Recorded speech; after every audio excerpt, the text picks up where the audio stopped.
vais rentrer à Paris. C'était comment je te renard, je vais pas en parler. Il y a un mec qui m'emmerde, qui va pisser. T'imagines mon public qui m'envoie chez Roselmack? Moi, je voulais être un comique. C'est un métier très difficile avec des conséquences psychologiques qu'on ne mesure pas. Tu t'engueules avec une meuf, prêt à une engueulade lambda. Je me suis engueulé avec 75 mecs dans ma vie. Et jamais personne n'a... Il n'y a aucun gars qui est allé créer un groupe WhatsApp. Mais il faut faire attention dans la vie à pas laisser les circonstances de la vie vous définir. Moi, je l'ai fait en sortant de la rue, en devenant un stand-upper à succès. J'ai conquis ma propre adversité. Ouais, frérot. Donc moi, je marche droit. Je marche droit dans la vie. Et je fais en sorte d'être un homme bien, un homme bon, un homme juste. Mais je ne serai jamais un homme soumis. Mon père est multimillionnaire, très puissant. Il me destinait à avoir une carrière d'avocat à laquelle j'ai dit non pour devenir humoriste stand-upper. C'est en ces quelques mots que l'on peut résumer le parcours d'Edgar Yves, qui est notre invité aujourd'hui pour un épisode exceptionnel au cours duquel nous allons parler de son parcours, de sa philosophie de vie, de l'importance qu'a eu l'argent dans sa quête de liberté et des valeurs qu'il véhicule aujourd'hui et qu'il veut bien évidemment nous partager dans cet épisode. C'est un épisode richissime dans lequel nous allons discuter avec quelqu'un qui a beaucoup d'humour, mais qui a aussi beaucoup de messages et de valeurs à faire passer. Et je pense que c'est un message que nous avons besoin d'entendre parce que nous sommes une communauté dans laquelle malheureusement nous nous plaignons parfois beaucoup trop de choses qui nous arrivent alors qu'il y a d'autres alternatives comme nous allons l'entendre dans cet épisode. Comment faire pour réussir face à l'adversité? Quel est le chemin qu'il faut prendre? Et bien évidemment, comment prendre position là où tout le monde nous dit non?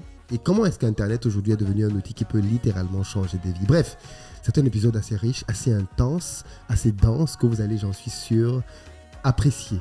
Dites-nous dans les commentaires ce que vous en avez pensé parce que je pense qu'il y a énormément de pépites et de sagesse qui découlent de cette émission. D'ailleurs, dites-nous dans les commentaires comment vous la classez par rapport aux autres podcasts que vous avez pu entendre ici. Si vous êtes nouveau ici, je vous invite à vous abonner. Vous êtes sur Investir au pays et si on parle de business et de développement du continent africain, si c'est quelque chose qui vous intéresse, abonnez-vous. Je ne vous en dis pas plus, allons rejoindre Edgar Yves. C'est parti.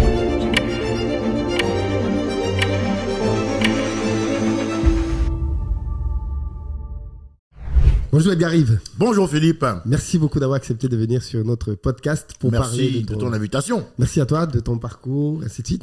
Est-ce que tu peux juste commencer par te présenter pour ceux et celles qui ne te connaissent pas encore? Écoute, pour me présenter succinctement, après avoir fini ce délicieux bonbon à la pêche qui traînait dans les parages et qui a manqué de vigilance, je m'appelle Edgar Yves Monou. Edgar Yves Monou Junior. Voilà, j'ai 36 ans. Je suis fils de Edgar Yves Monou, homme politique béninois. Voilà, je suis franco-béninois, j'ai les papiers. Voilà, comme je dis souvent, pas besoin de baiser avec une vieille blanche pour rester. Hein, je les connais, nos frères noirs, là. Mais il y a l'amour. À 20 ans, marié avec une vieille, je l'aime. Et il y a l'amour. Et il y a l'amour, oui, bien sûr, les papiers aussi. Non, je suis validé, j'ai les papiers. Et puis ouais, je fais du stand-up. Je prends un micro, je raconte des blagues. Les gens sont assez fous pour me donner de l'argent pour ça, donc l'escroquerie fonctionne. Donc on change rien, quoi. On change rien. Super. Tu es passionné aussi, on en a un tout petit peu parlé avant de... Je sais pas si c'est de sport de combat, mais il y a une grosse actualité en ce moment autour des combats du week-end. Ouais. Sport de manière générale d'ailleurs. Et je voulais t'entendre dessus parce que tu as des réflexions assez intéressantes. Les Camerounais ont passé un sale week-end. Ouais, compliqué. Hein. Avec Francis Ngannou dans un premier temps. Compliqué pour le Cameroun. Cédric Doumbé aussi. D'abord, ouais. Et ensuite Francis et après Ngannou. Et puis bon, Benoît Saint-Denis aussi sur la fin du week-end. Qui n'est pas africain, mais dont on peut aimer aussi la mentalité, le mindset, oui. Je trouve. On y viendra peut-être. En tout cas, c'est vrai que, ouais, sale week-end. Bon, bah, Ngannou... Ngannou se fait vraiment mal parce que moi je suis vraiment fan. J'adore le mindset du gars.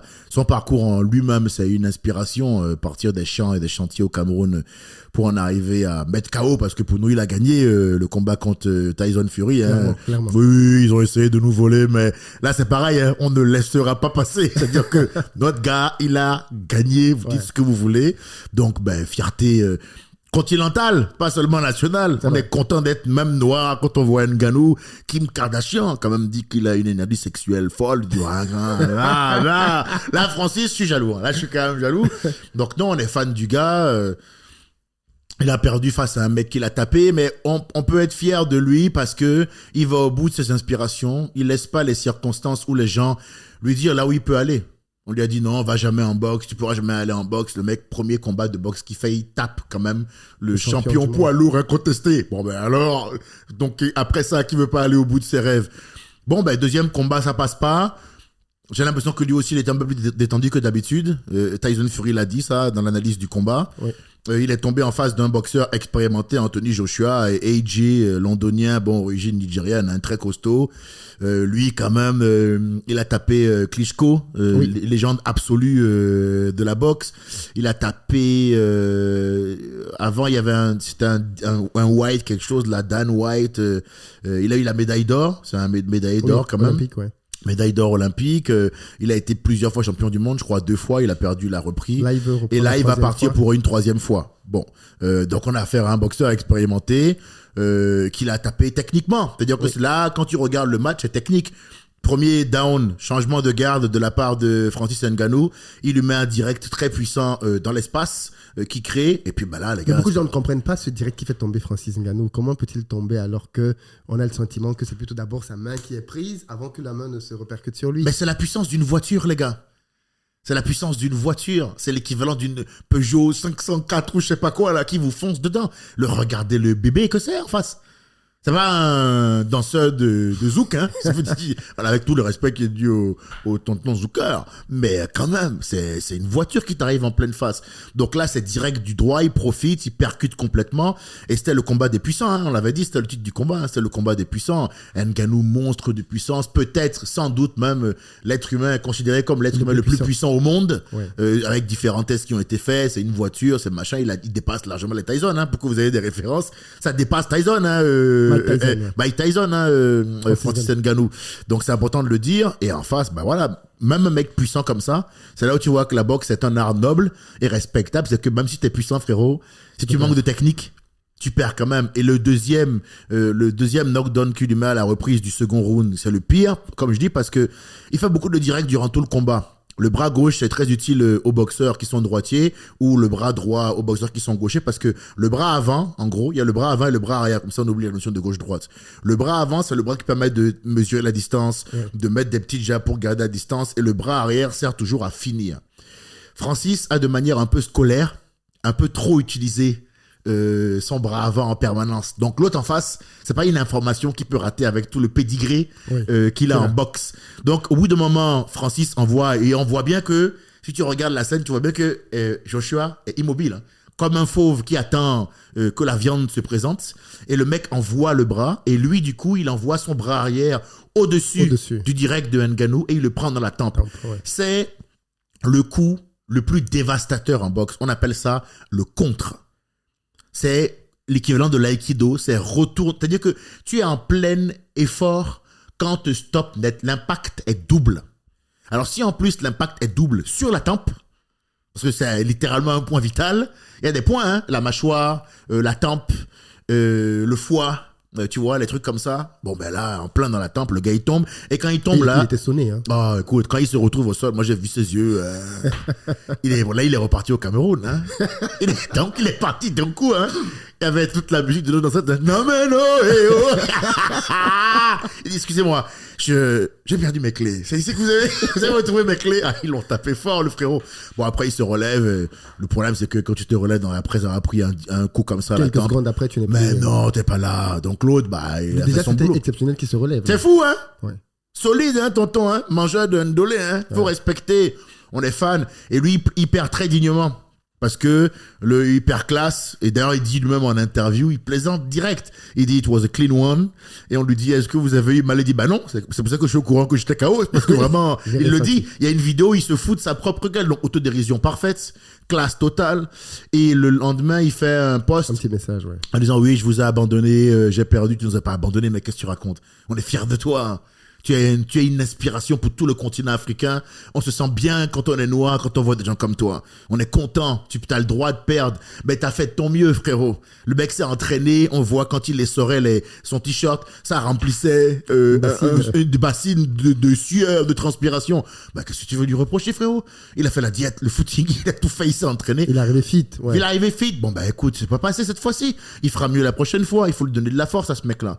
Cédric Doumbé. C'est pas la même chose. L'épine. Mais non, mais l'épine gate, frérot, on va en parler ou quoi? C'est pas la même chose. Parce qu'il faut... J'allais te dire, il faut savoir gagner. Mais c'est insolent de dire ça. C'est pas compliqué de savoir gagner. T'as gagné... T'as gagné, tu vois. Après, si, faut pas être... tu vois, il était vachement... Voilà, il a été vachement classe, Joshua, dans sa victoire. Oui. Hyper classe, oui, très respectueux, vraiment, oui. Tu vois, le summum du respect possible. Et c'est un champion, respectez-le, ce qu'il a fait est bien. Moi, j'aime les mecs comme ça. Quand tu perds face à un mec comme ça rend la douleur moindre. Ouais. Parce que le gars te marche pas non plus complètement dessus, tu vois ce que je veux dire. C'est plus dur de perdre en face d'un Conor McGregor, tu vois, qui après avoir un peu te dit alors, tu t'es bien frappé. Donc ça c'est compliqué, c'est compliqué, c'est pas élégant, tu vois. Donc lui il perd dignement, à l'autre en face il est classe. C'est dit que Doumbé c'est un peu compliqué parce que pour moi il faut savoir perdre dans la vie. C'est un mec qui a le potentiel pour être une légende. C'est un mec qui nous a extrêmement divertis, faut le dire. Hein. C'est un mec qui ouvre beaucoup sa bouche, mais encore une fois moi. Tu connais mon profil, je suis un trash talker. Forcément, j'aime. Bah, bien sûr, moi tout de suite, il m'a plu.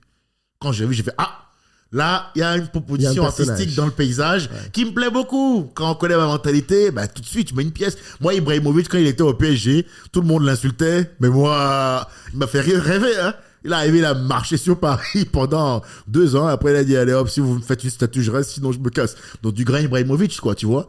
Mais là, moi, j'ai vu le combat. Moi, je suis allé voir le combat, faut le dire. Donc, je sais bien de quoi je parle.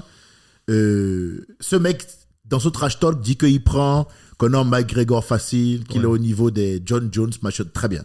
Mais Conor McGregor, je précise toujours, Conor McGregor, c'est pas compliqué. Pour ce qui est du MMA, il y a un avant Conor et un après Conor. Il a mis le sport sur une carte. Tu veux pas, il a mis le sport sur la carte du monde. On connaissait pas le MMA. En vrai, avant Conor, on connaissait pas. Avec son charisme, sa vibe, il a apporté ça très très haut et ses résultats, évidemment. Premier championnat du monde qu'il remporte, première ceinture qu'il remporte. Il la remporte contre José Aldo. Le champion est contesté depuis 10 ans. Ça fait 10 ans que le gars a pas perdu. Et il va à ce combat-là il s'est entraîné avec ligament antérieur du genou droit déchiré. Ça, il faut le préciser, oui. Faut le préciser. Déchiré. C'est-à-dire que il y a 2 reportages sur Netflix. The Notorious McGregor. Avant, c'était pas un épisode. Maintenant, ils en ont fait un film de 1h30. Allez le voir. C'est dans le film. Vous allez voir qu'il s'entraîne avec le ligament du genou déchiré et qui va combattre comme ça. Champion du monde. Champion du monde. Incontesté depuis 10 ans. Tu imagines 10 ans?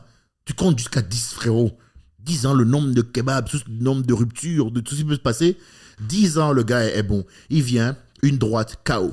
Il met KO en 10 secondes. Il créera après la phrase célèbre 10 years, one punch. Là où tu vois que c'est un vrai. Il est bon. Parce que si tu retiens ça, 10 ans, une patate. C'est effectivement, c'est vrai que c'est radical comme finish. Et ben lui, il a fait avec le genou en vrac. John Jones, légende. Le GOAT. Absolu. GOAT total. Tu ne peux pas dire que c'est le GOAT. Près de 50 combats. Pas une défaite, je crois. Hein, mais pour moi, 0 défaite. Mais je pense que ce que je dis est la vraie information. 0 défaite. Champion dans 2 catégories différentes. Il a dominé les lourds légers. Il a tapé. Tout le monde. Ce qu'on appelle nettoyer la catégorie. Tu vois ce que je veux dire? Il a tapé tout le monde. Tout le monde a eu, en aller-retour. Tout le monde a eu sa part. Tu vois? Comme LeBron James, il a mis 40 points contre toute l'équipe NBA déjà. Tu vois ce que je veux dire? La même chose. Il est passé en lourd. Il est arrivé, il a fait passer, alors qu'il n'avait pas combattu pendant 2 ans. 2 ans avec des problèmes de drogue. De drogue, cocaïne, alcool, croque-monsieur, tu vois, truffe, saumon fumé, barbecue. Il est revenu et il a combattu Cyril Gane et il l'a fait passer pour un mec qui s'est jamais entraîné de sa vie, pour un guignol. Donc, ce mec-là, il faut le dire, vous tapez John Jones, orteil cassé, pour bien comprendre de quoi je vais parler là. John Jones, orteil cassé. Il affronte dans un combat où c'est lui le champion, donc il met sa ceinture en jeu, un mec qui s'appelle Shael, je crois que quelque chose. Et les gens mettront dans les commentaires. Au début du round, il se pète l'orteil. Mais quand je dis qu'il se pète l'orteil, c'est frérot. L'orteil se désolidarise du corps, fracture ouverte. C'est-à-dire l'orteil il part à Toulouse, frérot. Quand vous verrez les images, l'orteil il tient à ça sur le pied. il regarde le chrono parce qu'il sait que à la fin du round là, on va le disqualifier. Parce que tu ne peux pas combattre avec un orteil qui est sur le point de se couper, en fait, tout simplement. Mais lui, il ne peut pas perdre sa ceinture. Il regarde le chrono et il se dit, bon, il faut que je le finisse rapidement. Il ne parle pas à l'arbitre. Parce qu'il sait que s'il parle à l'arbitre va l'arrêter aussitôt. C'est considéré comme un abandon de parler à l'arbitre et de se plaindre. Il va l'arrêter aussitôt. Ça, c'est important de préciser ça. Oui, pour dire que ce que l'arbitre a fait avec Doumbé est parfaitement légal. Tu ne peux pas arrêter le combat, en fait. Tu n'as pas le droit de faire ça. C'est dans les règles tu n'as pas le droit de faire ça. Et ça Cédric doit le savoir. Ben, il le sait. Il a même dit en interview, il le sait. C'est une excuse, hein. C'est tout, hein. C'est une excuse parce que pour en finir avec John Jones, il sait qu'il va être compté, il lui reste 2 minutes 30. Il finit le gars en 2 minutes 30, frérot, et il garde la ceinture de champion. Avec un orteil qui est... Et on lui dit, mais vous aviez l'orteil. Il dit, oui, du coup, j'ai vu qu'il me restait que 2 minutes 30. Donc j'ai accéléré. Il dit ça comme si il était allé acheter une bouteille d'eau. L'autre en face, c'est un homme qui a des responsabilités, une famille et des enfants quand même. Tu vois ce que je veux dire? Il dit, ouais, il a fallu accélérer. Donc ça veut dire que je te finis quand je veux, en fait, toi. Là, ça, c'est un mental de GOAT. Mais surtout, c'est le fait qu'il transcende la douleur. C'est ça. Ouais. T'imagines comment l'esprit peut dominer la matière? Pareil pour Conor McGregor. Donc, genou en vrac, l'autre orteil cassé. Maintenant que tu dis ça, Ngannou contre Reagan, il combattait avec un genou déchiré aussi. C'est vrai, très juste. Ouais. Genou déchiré aussi. Et donc lui, il a une écharde. Putain. Et excuse-moi, j'ai vu la taille du bout de bois. Tu étais au combat. Je suis allé au combat. Moi, j'ai voulu réserver. On pourrait penser que tu es un anti-Doumbé. C'est pour ça que tu parles. Non, je suis un pro-Doumbé. Là, je parle comme une petite amie qui est encore amoureuse, qu'on a laissé sur le carreau. Tu sais ce que je veux dire ou pas? Je suis un peu un peu énervé parce que moi, je suis fan de Doumbé et que je trouve que c'est une légende de son sport, du kickboxing et tout. Ça lui ressemble pas de se plaindre d'une épine dans le pied. Il vaut plus que ça. Tu vois ce que je veux dire? Il vaut plus que ça, lui. Lui, c'est un mec qui nous fait rêver. Il m'a diverti comme on m'a rarement diverti ces dernières années dans le sport de combat en France. Ce qu'il a fait avec Jordan Zebo, frérot, on pleurait de rire. Même le coup de l'ambulance, là, de réserver la chambre de Baki et tout, c'est hilarant. C'est exceptionnel. C'est exceptionnellement drôle, tu comprends? Mais quand tu fais ça, t'as pas le droit de te plaindre d'une épine dans le pied, frérot. Tu sais, le premier mécanisme humain de défense, il faut le préciser pour les gens, c'est le déni. L'être humain, souvent, quand il se retrouve en difficulté, dans une situation un peu rocambolesque ou inacceptable pour son esprit, il considère que ça n'existe pas. C'est un peu le pote que tu n'as pas vu depuis 20 ans, à qui tu dis, dis donc, t'as grossi, toi. Ah bon? Mais comment ça? Ça, c'est factuel, mais... Comment ça? Ah bon, frérot? Ton t-shirt fait un garrot à ton ventre. On a monté 4 escaliers, t'es en tachycardie, on dirait que tu vas t'évanouir. T'arrives pas à faire tes lacets. Il n'y a pas de ah bon? Tu as pris du poids, frérot. Ah d'accord. Parce que lui, en fait, dans son esprit, s'il le reconnaît pas, ça n'existe pas. Ça n'existe pas. Tu comprends? Des fois, dans un match un peu compliqué, il y a ce qu'on appelle l'excuse toute trouvée pour sortir de ton match et justifier ça. C'est comme si moi, après un spectacle, je dis que j'ai mal joué, mal performé à cause du public. Ça ne sera jamais acceptable. T'imagines la honte? Et pourtant, j'ai vécu des matchs très difficiles. Hein. Je t'ai dit, j'ai déjà joué dans des endroits où il n'avait pas vu de noir depuis 60 ans. Et là, quand tu arrives, tu comprends que c'est un match à l'extérieur. Hein. Et tu te dis, non, on a beau être à la Roche-sur-Yon en Vendée, pour ne pas les citer, on a beau être à la Roche-sur-Yon en Vendée, je ferai le match dignement. Et moi, je mettais toujours un point d'honneur à ne jamais prendre l'accent africain sur scène. Parce que je voulais briller par la qualité de mon propos et de mes blagues, pas parce que je faisais un peu des singeries, tu vois. Oui, tout à fait. Maintenant que je suis établi, il m'arrive des fois d'imiter un peu un daron. Ben, c'est mon plaisir, c'est mon folklore, mais je suis pas passé par là pour y arriver. Pour y arriver. Tu comprends? Ce qu'on reproche à beaucoup d'artistes noirs. Totalement. C'est que Claudia, on lui a fait le reproche, Ahmed, on lui a reproché de faire l'esclave sur C8, Claudia, on lui a reproché de faire un peu la maman africaine agressive chez Arthur le soir.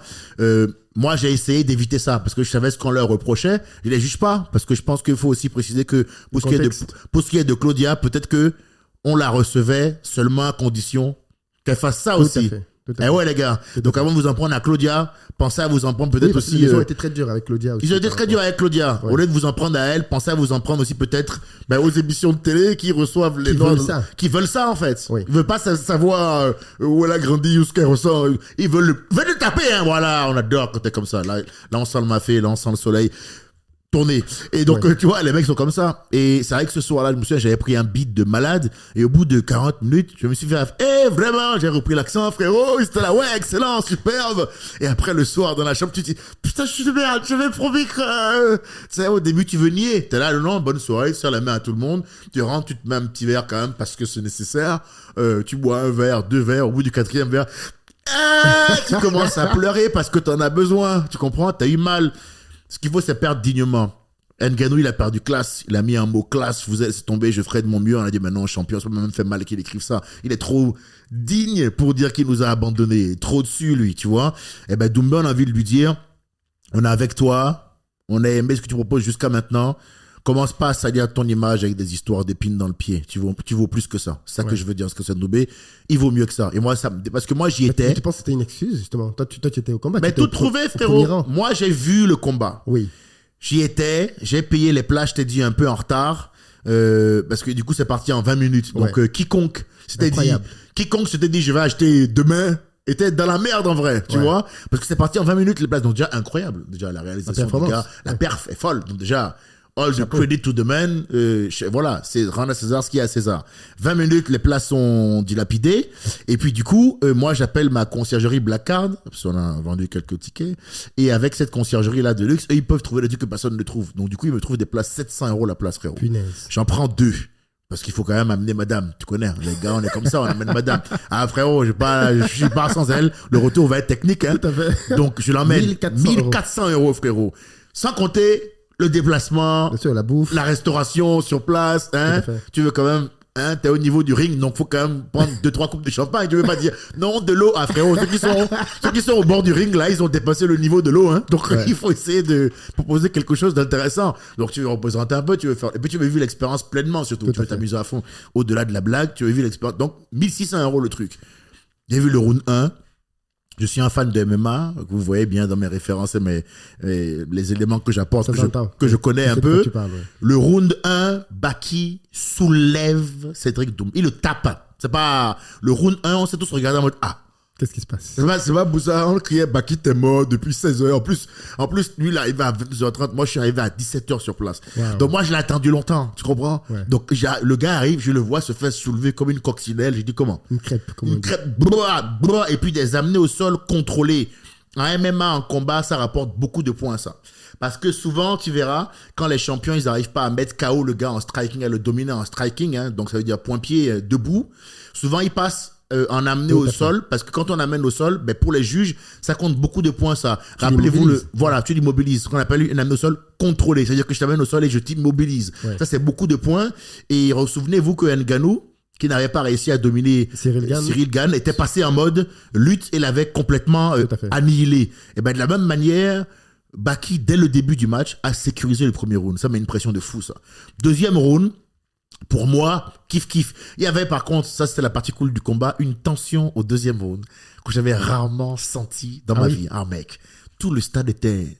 Qu'est-ce qui va se passer? Mais ouais, là, ils avaient vraiment réussi à créer une ambiance électrique, frérot. Donc, pour te dire à quel point c'était serré, les gens disent apparemment que Cédric devait gagner le second round, je sais pas quoi. Oui, parce que beaucoup de gens disent qu'il a gagné le second round. Et il y a eu une feuille qui est apparue sur Internet qui serait la feuille des arbitres. Mais c'est la feuille de qui ça? Bon, l'arbitre. Qu'ils étaient kiff en termes de points. C'est l'arbitre de Yamoussoukro, c'est quel arbitre exactement? Toi qui étais sur place, c'est pas ton ressenti? Non, pour moi, si on te donne à Baki, c'est pas du vol. Cédric a marqué des points dans le second round. Il a commencé à frapper et à toucher vraiment. Et c'est vrai que ce gars-là, quand même, avec ses points, il est précis. Faut le respecter, il est fort ce mec. Justement, c'est pour ça qu'on lui en veut encore plus. Donc tu vois, pour moi, match nul le deuxième et le troisième n'était pas en train de partir non plus sur on ne voyait pas l'autre tomber et ça allait quoi, tu vois. Si le gamin contrôlait le troisième round, frérot, on n'était pas à l'abri que le gars perde. Moi, je pense qu'il s'est vu perdre et qu'il a imaginé Twitter et que les pins c'était un argument tout trouvé et qu'il l'a trouvé. Moi, j'ai regardé hier soir le documentaire Kylian Mbappé Intérieur Sport avec ma copine. Et c'est vrai qu'il y a un moment où il joue contre Marseille, il y a un gars dans la surface qui touche le ballon avec sa main. À l'époque, il n'y a pas la VAR, comme il y a maintenant. L'arbitre ne le voit pas et il tire l'arbitre par la main. Il dit « Oh, ouais ». Donc évidemment, l'arbitre sort le comptable, dégage. Et lui, il explique qu'il était frustré et que c'est vrai que le penalty était l'occasion toute trouvée pour relancer un peu son match, tu vois. Et ben moi, je pense que les pins, c'était l'occasion toute trouvée pour se donner un peu de répit et se relancer un peu. Et je pense qu'il mérite... il est trop classe pour employer ça comme excuse. Il nous a annoncé trop de bonnes choses. Il nous a promis trop de trucs pour faire ça. Il a le potentiel pour être une légende, mais il faut qu'il comprenne que les légendes n'ont pas le droit aux excuses. Dans la vie, il faut savoir perdre. Voilà. Et je trouve qu'en plus, c'est pas respectueux en définitive à la fin pour son adversaire, parce que du coup, tu viens diminuer un peu la victoire du gamin. Oui. T'as pas à parler à l'arbitre, frérot. Doumbé, pas Doumbé, et tu le sais très bien. T'es champion, c'est pareil en kickboxing, hein. Il est champion depuis 12 ans là, en kickboxing, c'est une légende de son sport. Il sait qu'on n'a pas le droit de parler à l'arbitre, donc quel est le problème? C'est les règles en fait. Il n'a pas à le faire. Donc il n'était pas dans son match. On a le droit de le dire, même si c'est Doumbé. Il n'était pas dans son match. On le soutient, mais on doit aussi être capable, quand on soutient, de ne pas soutenir aveuglement. En fait, il faut être juste dans la vie. Il faut être juste, frérot. Il faut mener le bon raisonnement quand il faut mener le bon raisonnement.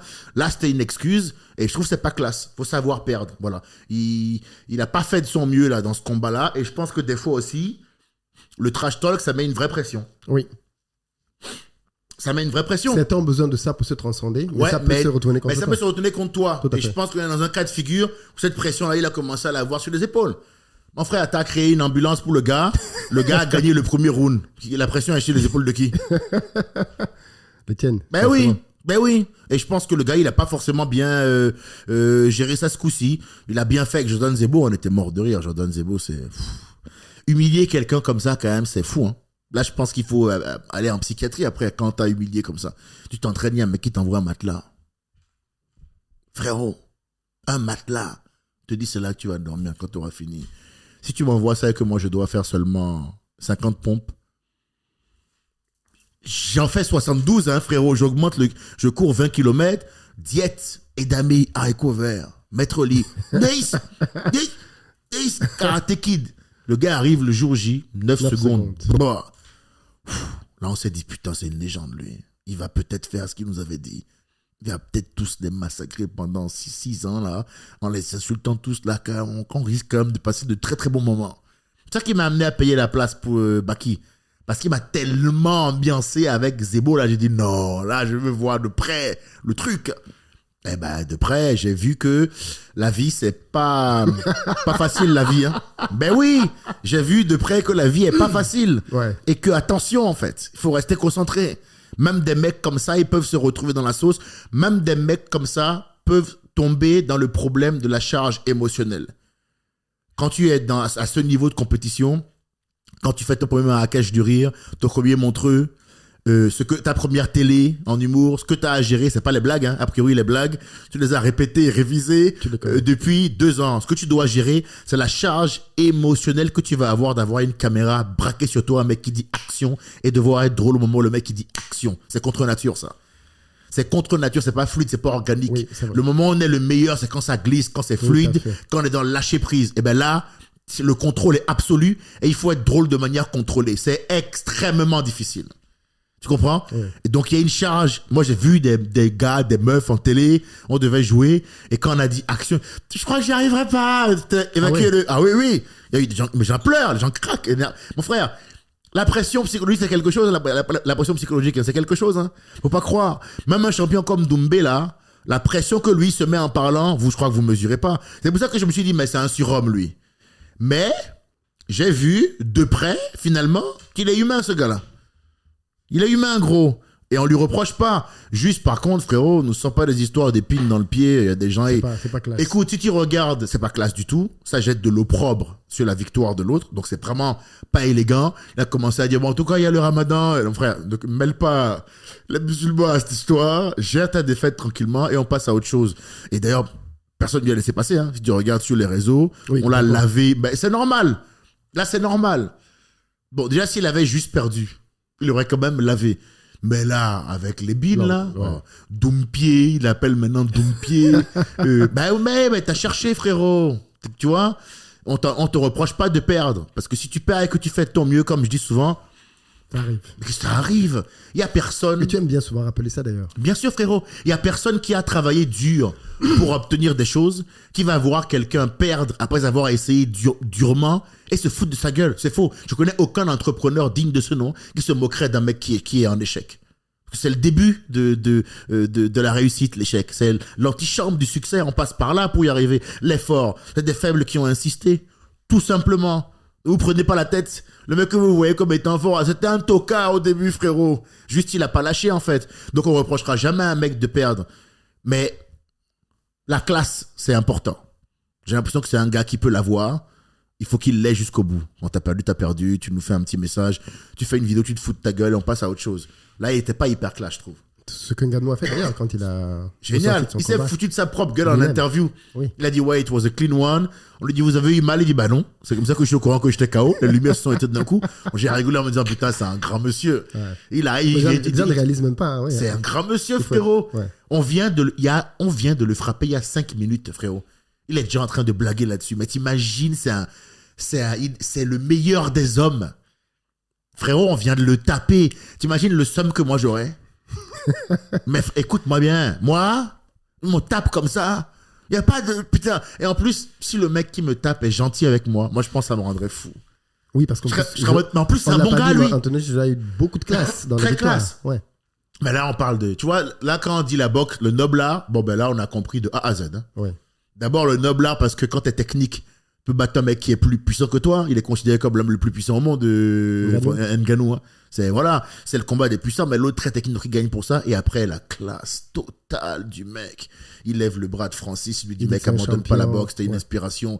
Si t'as besoin de quoi que ce soit, t'as mon numéro, tu m'appelles. Il dit en interview, hein, je vais aider sa fondation là, pour qu'on fasse du bon boulot en Afrique. Waouh. Wow. Ça change de McGregor. Ouais, c'est pas McGregor qui dit alors, t'as mal, petite pute. C'est McGregor, ça. Il est tapé, hein. C'est McGregor. Après, c'est drôle aussi, hein. Oui, c'est un registre différent. Le deuxième championnat, la deuxième, c'est dur qui prend dans la deuxième catégorie. McGregor, en interview avant au face-off, là, un peu avant le face-off, le face-à-face, là, un peu avant, le champion, en titre, lui dit, s'il s'excuse pour tout ce qu'il a dit avant là, le combat. Durant le combat, je vais être un peu conciliant, un peu tendre avec lui. Il aura une défaite un peu douce. Bon, évidemment, McGregor a répondu, va te faire foutre. Et après, Conor, il tape le gamin, il le tape vraiment. Vraiment, il le fouette, Conor. Conor le fouette. Et le combat, donc on fait Conor champion, lui file, donc il a les deux, se dit, il fait, ouh, that is good. C'est dans le documentaire, ça aussi, allez voir. Et il prend le micro, il dit, ouais, je voudrais quand même à la fin du combat profiter de l'occasion pour m'excuser auprès de personne parce que le roi fait ce qu'il veut, motherfucker. Tu dis, il est ingérable, mais il y a quelque chose de brillant là-dedans aussi. Ouais. Il y a quelque chose de brillant. C'est pas le summum de l'humilité, je te l'accorde, mais par contre, c'est le summum du divertissement. Oui. Voilà. Donc, des fois, c'est Dave Chappelle qui dit parfois le truc le plus drôle à dire, c'est un truc un peu méchant, mais je le dis pas pour être méchant, je le dis parce que c'est marrant, en fait. Ouais. Voilà, mais moi, je suis un peu comme ça aussi. Alors, on va parler un tout petit peu de toi, de ta carrière. Ça se voit que tu es un passionné de boxe. Et c'était important de réunir cet épisode parce que je pense qu'il y a des leçons et surtout des choses qui n'ont pas été dites que tu as pu articuler. Toi, à la base, tu n'es pas destiné à être un humoriste. Tu viens en France. Il n'y a aucun parent africain qui envoie son enfant en France pour faire de l'humour. Ça n'existe pas. Non, ça n'existe pas. Et puis, il n'y a aucun parent africain qui dit à son enfant, quand il lui dit « je veux faire du stand-up, alhamdoulilah, que Dieu te garde ». Non, ça c'est hors de question. Tu vas finir ton brevet des collèges et après tu vas avoir ton bac. Et après, tu vas devenir avocat comme j'ai prévu, en ce qui me concerne, reprendre la firme familiale. Parce que mon père, avant d'être homme politique, il a fait vraiment énormément de postes politiques chez moi. Hein. Et avant d'être homme politique, il est avocat de formation. Il a un cabinet international. Et donc, il avait prévu que mon grand frère et moi, on reprenne le cabinet, quoi. Ouais. Bon, ben, il se trouve que moi, j'ai manqué à l'appel. Hein. Mais vraiment, à la dernière minute, en plus. Hein. Vraiment, on est sur une sortie sur Civière à la 89e pour aller faire des blagues, quoi. Pourquoi tu... J'étais à la fac. D'abord, moi, j'ai ressenti, depuis tout petit, le sentiment de ne pas contrôler ma vie. Déjà enfant, ben, j'obéissais à mes parents. Et pour ceux qui connaissent l'éducation africaine, les parents sont plus qu'investis dans notre vie. Et puis on n'a pas les rapports, c'est là on peut copier un peu les Européens, on n'a pas les rapports dans les relations familiales, on n'a pas le dialogue qu'ils ont en Europe, tu vois. Nous c'est différent, hein, mais quand même, il y a souvent une domination de la part du père. Et puis peut-être c'est très directif. Ouais. Voilà, il y a souvent une domination. Et c'est pas toujours facile, ça laisse quand même des traces. Il faut essayer de prendre ce qu'il y a de bon et ce qu'il y a de moins bon chez nous, essayer de l'améliorer. Je pense pas qu'il faille copier le modèle européen sur énormément de choses. Vraiment, l'Europe actuelle, pour moi, est une société complètement malade. Les gens sont fous. Il y en a qui te disent, je suis ni homme, ni poisson, je me sens chat. Bon, là. Non, mais quand on arrive là, c'est que, bon, il y a beaucoup de temps libre, quoi. Tu vois ce que je veux dire? Ouais. D'ailleurs, moi, je suis un problème dans le paysage médiatique actuel français parce que moi, je suis le mec qui dit, non, frérot, j'ai bien regardé, t'es pas un chat. Mais respecte-moi. Je te respecte, mais je n'y crois pas à ton affaire. Même si tu miaules bien, non, I don't bite. Et si tu penses que t'es un poisson, alors mets la tête sous l'eau pendant 15 minutes et si tu t'en sors, je te crois. Ouais. Tu vois? Mais ouais, c'est tout. On te reproche. On est dans un monde là actuellement en France ou dans la société européenne où on va commencer à demander aux gens qui réfléchissent de fermer leur gueule pour ne pas offusquer les imbéciles. Ouais. On commence à en arriver là. Ouais. Tu comprends? Quand quelqu'un veut t'obliger à accepter que lui c'est un chat, tu te dis, ah, je sais pas quelle est la proposition artistique qu'ils sont en train de nous faire là, mais il est grand temps de supprimer la circulation de weed et de légiférer sur la drogue parce que les ravages sont monstrueux sur l'esprit humain. Bah, par contre, en revanche, je trouve que dans la capacité qu'ils ont à dialoguer, à débattre de tout, il y a un truc vachement intéressant dans lequel on peut s'inspirer parce que l'imposition... Hein? C'est très effectif. Et je pense que beaucoup de gens ne s'en rendent pas compte avant peut-être de venir en Occident, mais les parents décident beaucoup trop de choses pour les enfants oui. Dans nos pays. Ouais. Je comprends que vous ayez des plans pour vos enfants et tout, mais tranquille, tonton. Et puis arrête de mettre des claques aux gens. Ça suffit, non mais ça suffit. Les gens, ils arrivent à 35 ans avec une oreille gauche défaillante parce que vous avez pété les plombs. Ces parents, il faut qu'ils se calment. C'est pas ils se prennent tous pour des Doumbé. M'étonne qu'il y ait des grands boxeurs qui viennent de chez nous. On nous a tellement cognés étant enfants. Les gars, ils ont appris à esquiver, à avoir un menton solide. Tu vois ce que je veux dire? Faut qu'ils arrêtent avec ça. Moi, on m'a pas mal bastonné, mais comme tous les enfants africains, je pense que vraiment, je pense que tous les quinfs qui vont regarder cette vidéo vont complètement comprendre ce que je suis en train de parler. Donc, on m'a imposé beaucoup de choses, moi. Donc, j'ai pas eu le sentiment de décider de ce que je voulais. Quand je suis arrivé en France, pour mes études, là, j'ai commencé à avoir un vrai sentiment de liberté. Autant te dire que j'ai embrassé cette liberté vraiment de manière complète. Commencé à me bourrer la gueule, boire de l'alcool. Bon, maintenant, moi, je bois plus. Je fume plus, je fais rien de tout ça. Mais c'est vrai et d'ailleurs, je ne buvais pas non plus avant d'arriver en France. Hein. Oui, il y a eu quelques années où j'ai voulu me sociabiliser, où j'ai joué un peu le jeu de la cigarette, de l'alcool. Actuellement, je bois pas une goutte, je suis pas une goutte depuis assez longtemps. Je suis revenu à qui j'étais en arrivant, parce que finalement, je me suis rendu compte que l'intégration, on s'en fout un peu. Mais à l'époque, je l'ai pris pleine poire, pleine balle. J'ai kiffé un peu et je m'amusais. Et je me suis rendu compte, durant ces soirées un peu festives, que pour moi, le but de la vie, c'était quand même de faire ce qu'on veut, quoi, de se détendre, de kiffer, de pas avoir de telles responsabilités là sur le truc. Tu vas reprendre l'héritage familial. Mon frère était beaucoup là-dedans. Mon grand frère, lui, ça lui plaisait d'être le frère aîné et de devoir faire ça. En plus, lui, c'est le frère aîné, mais c'est moi qui m'appelais Edgar Yves, comme mon père. Ça, c'est un truc qui a créé une concurrence anormale entre nous. Donc, je pense qu'il voulait être peut-être aussi un peu le bon fils, je sais pas. Mais en tout cas, lui, ça lui convenait, mais moi, non. Et moi, j'ai décidé que j'allais arrêter le stand-up pour faire des blagues. Enfin, tu allais arrêter les cours. Oui, pour faire des blagues. Parce que moi j'ai eu ma licence de droit et j'ai arrêté quand il fallait se spécialiser entre le master public ou privé. J'ai dit là j'arrête, je rate à la licence et je vais faire les blagues. Bon là je peux te dire que... Comment ton père réagit c'est pas déjà ça se passe comment tu viens lui parler toi-même? Non, t'es fou toi Philippe hein. Toi t'es un malade toi. Ce genre de nouvelles là, il faut les annoncer à distance. Pour préparer psychologiquement. T'es malade? Quiconque dit ça à son père en direct en Afrique de l'Ouest, mais mon frère, tu ne passes pas la journée. Tu ne passes pas le déjeuner, toi. Tu dis ça à 11h, à 11h44. Et c'était d'abord un jeune homme brave à qui on veut rendre hommage. C'était un enfant bien. C'était un enfant bien, gars super. On tient à déposer des fleurs. Tu es fou, toi, quoi. Je le dis au téléphone, et évidemment, tout de suite, on passe à la menace, à l'intimidation de la pire, oui, bien sûr, de la pire espèce. Mais c'est allé loin, hein, parce que moi, je me suis retrouvé à la rue pendant 1 an à cause de ça. Oui, on m'a mis dehors. Banni déshérité. Hein. Ah oui. Banni déshérité, bien sûr. Le plan d'être dehors, c'était que... Tu vas réfléchir. Voilà. Je pense que le plan était, il va souffrir un peu dehors, il va comprendre, il va revenir, il va rentrer dans le rang et il va céder. Eh ben, on a découvert ce jour-là, lui comme moi, quel type d'homme j'étais. Hein. Parce que moi, une fois que je me suis retrouvé à la rue, quand j'ai passé la première nuit sur le premier banc, là, j'ai pété un câble, frérot. Parce que je me suis dit, attends, tout ça parce que je veux faire un truc qui me plaît. C'est pas un peu excessif comme leçon, ça? Et j'ai dit, en plus, c'est à cause de lui que je vis ça. Et il faut en plus que j'aille demander pardon. Non, ça là, ça va pas passer. Hein. C'est là que le noir en moi est né. Frérot. Mais oui, cette fierté-là qui m'a toujours enseigné, ben, c'est retourné contre lui. Hein. J'ai dit ça, non. J'ai dit ça, frérot, non. Quitte à subir ça là, bon, maintenant, autant passer en impro. Oui. Oui, ça a été extrêmement dur pendant 6 mois. Après, on m'a aidé à en sortir un peu. J'ai vécu un peu après, un peu chez les copains, à gauche, à droite. J'ai trouvé un peu le moyen de me refaire. Mais il y a eu des moments... difficiles. Ah oui. Et on ne dit pas ça on ne dit jamais ça devant les caméras pour garder quand même le minimum de dignité, de retenue. C'est aussi une des raisons pour lesquelles j'ai un peu de mal avec la société européenne, qui est une société où tout le monde chiale en ce moment, où tout le monde s'essentialise. Moi, en tant que femme, je vis ça. Moi, en tant qu'arabe, je vis ça. Moi, en tant que noir, je vis ça. Ça me saoule un peu. On dirait que c'est la course un peu à la concurrence victimaire, qui a le plus mal, qui souffre le plus. Souffert, ouais. Alors que tout le débat qu'on vient d'avoir sur la boxe avant, c'est justement pour dire que on ne doit jamais se définir à travers les conditions dans lesquelles on est. On doit toujours faire quelque chose d'une défaite et essayer d'avancer. Même si c'est vrai qu'en tant que femme, on te fait du sale.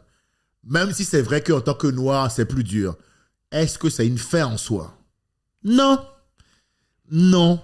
Si tu laisses les circonstances de la vie ou les gens t'enchaîner quelque part, comme je l'ai dit récemment, ils gagnent 2 fois. Quand tu laisses quelqu'un qui te fait du mal, quand tu ne vas pas là où tu dois aller à cause de ce qu'on t'a fait ou des circonstances de la vie, tu perds 2 fois. La première défaite, c'est on t'a touché. On t'a fait du mal, on t'a blessé, on t'a heurté. Ça, c'est le premier coup. Le deuxième coup, c'est si jamais on t'enchaîne dans l'espace-temps à l'endroit où on t'a mis le premier. C'est pire encore. C'est pire que tout. Ouais. C'est genre, moi je devais faire un grand stand-up à l'Olympia, mais comme ma copine m'a largué cet après-midi, j'ai mal joué. Tu crois vraiment que les 1992 personnes qui ont payé leur ticket à l'Olympia, ils en ont un truc à foutre que ma copine m'a largué, frérot? Non. Tu dois délivrer. Tu dois délivrer, frérot. Et un professionnel, quand on me demande ma définition d'un pro, c'est ce que j'ai dit il n'y a pas longtemps en interview, la vie, elle n'est pas facile, frérot. Calomnie, médisance, trahison, coup dans le dos, tout ce que tu veux. Quiconque est dans le processus de réalisation de son rêve, dans l'entreprise, quiconque sort un peu de la matrix métro, boulot, dodo, veut entreprendre un minimum, se heurte à de grandes difficultés parce qu'on a créé un système où c'est les gens obéissants qui ont la paix. Oui, ah, ça c'est bien dit ça. Oui, on a créé un système où c'est les gens obéissants qui ont la paix. Tous ceux qui veulent improviser là, eux, le système n'est pas conçu pour eux, frérot. Ouais. Donc, toi, tu vas te prendre des baffes, des claques. Et là, il faut remercier la formation africaine. Parce qu'effectivement, moi, je ne prends pas de Xanax facilement. Hein. Non. Hein. Je suis désolé, mais c'est vrai qu'il faut aussi aller au bout de toute cette simulation-là. On nous a cogné beaucoup, mais nous, on ne prend pas de Xanax pour gérer la difficulté. Hein. Tout à fait. T'as compris? C'est la vraie... Non, mais il faut aller au bout des choses. Tout à fait. Vous aviez poney, on vous a dit que vous pouviez vous exprimer maintenant. Eh ben, si c'est un poisson, tu vois où tu en es, toi. T'as vu, Philippe? T'as vu où tu en es, vos conneries, là? Maintenant, il dit qu'il a un poisson, le gamin, hein. Ouais. T'as vu, il s'exprime. Non, toi aussi. Tu vois pas que vous avez manqué de vigilance quelque part. Donc, notre éducation n'est pas non plus horrible. J'estime qu'elle a l'opposé de la leur. C'est très laxiste en Europe. Très sévère, rigide en Afrique, mais je pense qu'il faut un équilibre. Donc voilà, je pense que ça c'est effectivement difficile, mais il faut faire attention dans la vie à pas laisser les circonstances de la vie vous définir. Moi je l'ai fait en sortant de la rue, en devenant un stand-upper à succès, j'ai conquis ma propre adversité. Je me suis prouvé à moi-même qui j'étais, mais quand tu sors de là, il y a personne qui peut arriver, entrer dans ton esprit et te dire que tu vaux moins que ce que tu vaux. Mon frère, moi, j'ai tué des rats, j'ai fait des trucs de fou, frérot. Qu'est-ce que tu racontes, toi? Je sais qui je suis, moi. Tu vois ce que je veux dire? Je me suis battu pour être là. Et maintenant, mon père, quand il met la télévision, là, il me voit pas sur TF1. Qu'est-ce qu'il en pense? Ah, frérot, ça doit être quelque chose pour lui, hein. Je pense que lui, il s'est pris une sacrée leçon de la vie, hein. Parce que, il s'appelle Edgar Yves Monnou, je m'appelle Edgar Yves Monnou Junior. Et maintenant, je l'ai dépassé dans Google, hein. Quand tape le nom, ça veut dire quand on tape son blaze, c'est moi qui apparaît. Hein. Ça là, hein. Ça c'est une sacrée disquette. Hein. Ouais, frérot. Donc moi je marche droit. Je marche droit dans la vie. Et je fais en sorte d'être un homme bien, un homme bon, un homme juste. Mais je ne serai jamais un homme soumis. Vous allez tous le ressentir à un moment donné. Le monde actuel là vous demandera de vous soumettre à un moment donné. La capacité que vous allez avoir à dire non dans la tempête, là, et à tenir dans la tempête, là, déterminera la qualité des réalisations que vous laisserez derrière vous ici. Sinon, vous passerez votre temps à vivre la vie qu'on vous indiquera de vivre et puis vous viendrez, vous ne ferez rien de tangible et vous partirez. Parce que moi, j'ai été élevé par un excellent précepteur, mon père, qui est un homme qui a fait tous les postes politiques au président de la République chez moi et qui m'a appris que le jour où un homme meurt vraiment, c'est quand son nom il est oublié. Ouais. Si tu meurs là, ok, qu'est-ce que tu as fait? Tu comprends?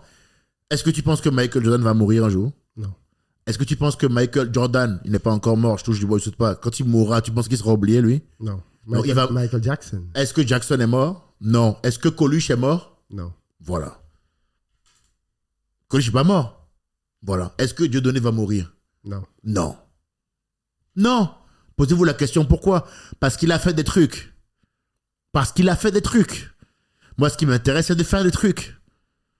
C'est de laisser une trace. Je ne sais pas combien de temps je vais vivre, mais je ne me comporte pas comme si mon temps n'était pas limité. Mon temps est limité, frérot. Je ne suis pas là pour obéir aux gens, moi. Tu comprends? Je ne suis pas là pour obéir aux gens. Je suis là pour faire ce que j'ai à faire. Le temps que j'ai à faire. La vie, c'est un cadeau qu'on m'a fait à moi. Donc, je l'exploite comme je l'entends. Et je pars en n'ayant aucun regret. Parce que la facture des regrets, mec, elle est salée. Hein? La facture d'un regret est plus élevée que le coût de l'obéissance. Oui, beaucoup plus. Désolé, hein? Oui. Moi, j'ai vu des gens mourir à petit feu. Parce qu'avoir un semblant d'existence, là, c'est pire que la mort. Hein? Vu des gens vivre pour pas avoir de problème, là, il vaut mieux en avoir. 2-3 fois, je me suis dit. Hein. Très vite, j'ai fait le calcul, je me suis dit, non, il vaut mieux en avoir des problèmes. Pourquoi je devrais accepter que lui, c'est un chat quand il dit qu'il est un chat, lui? C'est quoi cette histoire-là? Moi, j'ai les impôts à gérer. Faut que je m'occupe de ce connard qui est en train de... Tu comprends ce que je veux dire? Ouais. Maintenant, fous-moi la paix, toi. Fais le chat chez toi. Ouais, dans ton cadre privé. Tu comprends? Ouais. Miaou, sur le tapis, et vous gérez. Mais moi, je suis pas obligé de gérer cette histoire. Tu comprends? On n'a pas à se soumettre. Même si le plus grand nombre nous l'impose. Ça, moi, je l'ai appris en me dressant contre mon père. Donc, sur mon mindset, je n'étais pas destiné à être humoriste. Ben, je me suis battu pour être là. Alors, c'est très intéressant ce que tu dis parce qu'on a le sentiment que beaucoup d'Africains, par exemple en France, se plaignent d'être marginalisés, d'être discriminés, d'être victimes de racisme et parfois se servent de ça pour justifier ce que moi j'appelle de la médiocrité. C'est bien ce que je te dis et c'est bien ce que je nous reproche. Vous ne pouvez pas laisser les circonstances de la vie, une fois de plus, vous définir ou vous enchaîner à l'endroit où vous êtes. Sinon, vous perdez 2 fois. Vous perdez une fois parce que vous avez eu mal, parce qu'on vous a mis un coup, et 2 fois parce que le coup en question vous a enchaîné dans l'espace-temps à l'endroit où il vous a été attribué. Vous n'évoluez plus. La meilleure réponse, c'est le succès massif. Tout à fait. Il faut être un Benzema. Il est hyper inspirant pour ça. Ce mec-là, il a obligé Didier Deschamps à parler chinois en conférence de presse. Pourquoi il n'est pas là? Il vous reste de l'eau? Ben oui, 5 Ligues des Champions. Il est où? Voilà. Benzema, il va mourir, lui? Non. Non, son nom ne sera jamais oublié. La manière dont il a géré le conflit qu'il a opposé à Deschamps ne sera jamais oublié non plus, frérot. L'impact qu'il a eu ne sera jamais oublié non plus. Pourtant, il n'a pas été obéissant, a priori. Tu vois? Il a été comme il a voulu être et il a trouvé un chemin. Le but, c'est pas d'avoir une existence parfaite, c'est d'avoir celle qui te sied à toi, que tu veux avoir. Et c'est pas de la rébellion pour de la rébellion. Non, c'est de vivre comme tu veux vivre toi. Ouais. Et ça passe forcément par une forme d'opposition à 2-3 personnes ou à 2-3 entités, système. Parce que le système n'est pas fait pour que tu puisses t'exprimer comme tu as envie. C'est pas fait pour. Le système, il est conçu pour que tu vives et que tu donnes des années de ta vie pour nourrir un monde capitaliste que tu ne domineras pas du tout. Tout ce que tu fais là, ça finit dans les poches d'une élite, de 15% de la population mondiale. C'est pas pour toi. Quand tu bosses là en entreprise, là, métro, tu bosses pour qui? Remonte la chaîne. Tous ceux qui m'écoutent là, qui bossent en entreprise, remontez la chaîne. Faites ce jeu-là. Écoutez bien ce que je viens de dire. Tous ceux qui bossent dans un boulot lambda là, et tout le respect qu'il leur a dû, hein, je leur reproche rien. Mais tous ceux qui ont un boulot lambda, amusez-vous à remonter la chaîne. Et ensuite, calculez la disparité salariale qui est entre vous et le mec qui est au sommet de la chaîne. Et calculez combien de vies il faudrait pour avoir la même égalité de salaire avec ce gars-là. Ça va vous calmer. Ne vous comportez pas comme si votre temps était limité. C'est stupide de faire ça. Le mec qui dit oui, moi en tant que noir, si, moi en tant qu'arabe, ça. Je vais le rassurer sur un point. S'il a besoin qu'on lui dise, comme un enfant, je vais le rassurer. Il a sûrement raison, Philippe. Ce qu'il dit qu'on lui a fait parce qu'il est noir, là. C'est certainement vrai. C'est sûrement vrai. Mais ça fait longtemps qu'on a dépassé ça, nous. Qu'est-ce que tu crois, toi? Qu'est-ce que tu racontes? Ça fait longtemps qu'on n'est plus là-dedans, nous. Oui, ce que tu viens de dire, c'est sûrement vrai. Mais dis-toi que les champions, c'est des mecs qui ont subi ce que tu as subi, là. C'est que même là où il devait aller. Tout à fait. Tous les champions. Tous les champions. Tous. Il n'y en a pas un. Tous. T'as capté? Tous. Moi, ce qui m'intéresse, c'est de trouver mon chemin. Tu fais ce que tu veux. Tu fermes la porte, je passe par la fenêtre. Je fais preuve d'un talent agressif. Tu vois ce que je veux dire? Je m'impose avec toute ma puissance. Je te domine. Tu comprends? Tu fais des calomnies, des médisances, je te domine. Tu inventes une histoire, je te domine. Tu fais un coup, je te domine. J'évalue, je m'adapte et je te domine. Tu seras le premier à dire, je peux vous dire que c'est quelqu'un parce que on a quand même monté toute une équipe. Ouais, bah ici, il est incroyable. Je te domine. Fais ce que tu veux. Ce qui compte, c'est le résultat. Je te domine. Je te laisse pas faire. À la fin d'un match, tu pourras jamais dire que tu as mal joué à cause de quelqu'un. Kylian Mbappé, frérot, pour ceux qui ne le connaissent pas, tant pis pour vous, mais Kylian Mbappé, il n'y a pas un match où il n'y a pas un gars qui vient, qui lui tire le maillot, qui le provoque, qui lui dit quand ils sont au corner, « Hey, on sait où ta mère habite, on va la retrouver, on va te faire un petit frère. » Il n'y a pas un gars qui le... Pourtant, à la fin du match... À tous les matchs, tu as raison. Il trouve toujours... Tous les matchs... Tous les défenseurs viennent avec l'idée mon frère, je vais en finir avec lui. Toujours. Tous. Coup de coude, tirage de maillot, ta sœur est une pute. Des phrases comme ça. Parce que tout le monde parle du coup de boule de Zidane, mais c'est pour ça que Zidane a mis un coup de boule à quelqu'un. Ouais. Parce que Materazzi lui a dit... Materazzi n'arrêtait pas de lui tirer le maillot. Il a dit, écoute, c'est bon, à la fin, je te file mon maillot. Il a répondu, non, je préfère ta sœur. Et il a pété un câble, il a mis un coup en finale de Coupe du Monde. Incroyable. Frérot, en finale de Coupe du Monde, tu peux dire ce que tu veux sur ma sœur. Bien sûr. Il n'y a pas de problème. Et ça, c'est la leçon qu'il a enseignée à tout le monde. Attention, c'est une leçon qu'il a enseignée à tout le monde. Du haut de son Zidane. Voilà. Donc moi, mec, tu peux dire ce que tu veux sur le fait que je suis noir. Tu peux me traiter de tout ce que tu veux. Je m'arrangerai pour que tu ne gagnes pas 2 fois. Ça va me blesser, hein, que tu me traites comme ça, ça va me faire du mal que tu dises de la merde sur moi. Mais je m'arrangerai pour que ce soit ta seule victoire. Cette bataille-là, je te la laisse. Par contre, la vraie guerre, là où il y a la coupe, là, frérot, là, je vais te montrer. Hein. Parce que là, je me suis entraîné à tirer du droit, du gauche, de la tête, de loin, de près, dribble, vélocité. Je t'attends dans ce match-là. Parce que tout le temps que tu as pris à blablater là, pendant ce temps-là, moi je bossais, frérot. Parce que toi, en tant que noir, tu n'as pas eu le sentiment quand même que justement, vouloir réussir dans le domaine du stand-up sans tomber dans des caricatures, parce que ça, c'est ce qui est génial avec toi. Ça ne t'a pas fait rencontrer une adversité que tu n'avais peut-être pas prévue? Si, colossal. On a forcément voulu te cantonner à ça quand on a voulu te ouvrir cette porte. J'ai beaucoup pleuré aussi. Il y a des endroits, bon, si après nous, on est des hommes, on nous a élevés comme ça, à être fiers. Et moi, je ne perdrai jamais la dignité, la fierté africaine. Ça, je trouve qu'on est des gens incroyables pour ça. La capacité qu'on a à rire de nous-mêmes, qu'on a à encaisser la douleur, à dire, putain, il m'a bien eu. Hein. Quand je vois Ngannou rire de lui après le chaos, ça me rappelle quand on était petits, que nos parents nous cognaient et qu'après on se foutait de notre gueule dans le salon. Comment ils nous ont cogné. Hey, t'as bien cogné. Hein. C'est ça que j'ai revu quand j'ai vu Ngannou, là, tu vois, parler de comment on l'a cogné. C'est pour ça que ça m'a vraiment touché, même de manière émotionnelle, carrément. Je me suis dit, lui, c'est un vrai, quoi. Tu vois, c'est un vrai. Bien sûr que ça me touche. Bien sûr que c'est problématique. Bien sûr qu'être noir, c'est pas simple. Mais c'est pas une excuse. Ça suffira pas, en fait. Ce sera pas accepté, en fait. Si Kylian dit, quand il arrive au Real Madrid, là, qu'il joue mal parce que sa copine parle mal ce matin, tu crois vraiment qu'il en a un truc à foutre, Ancelotti? Non.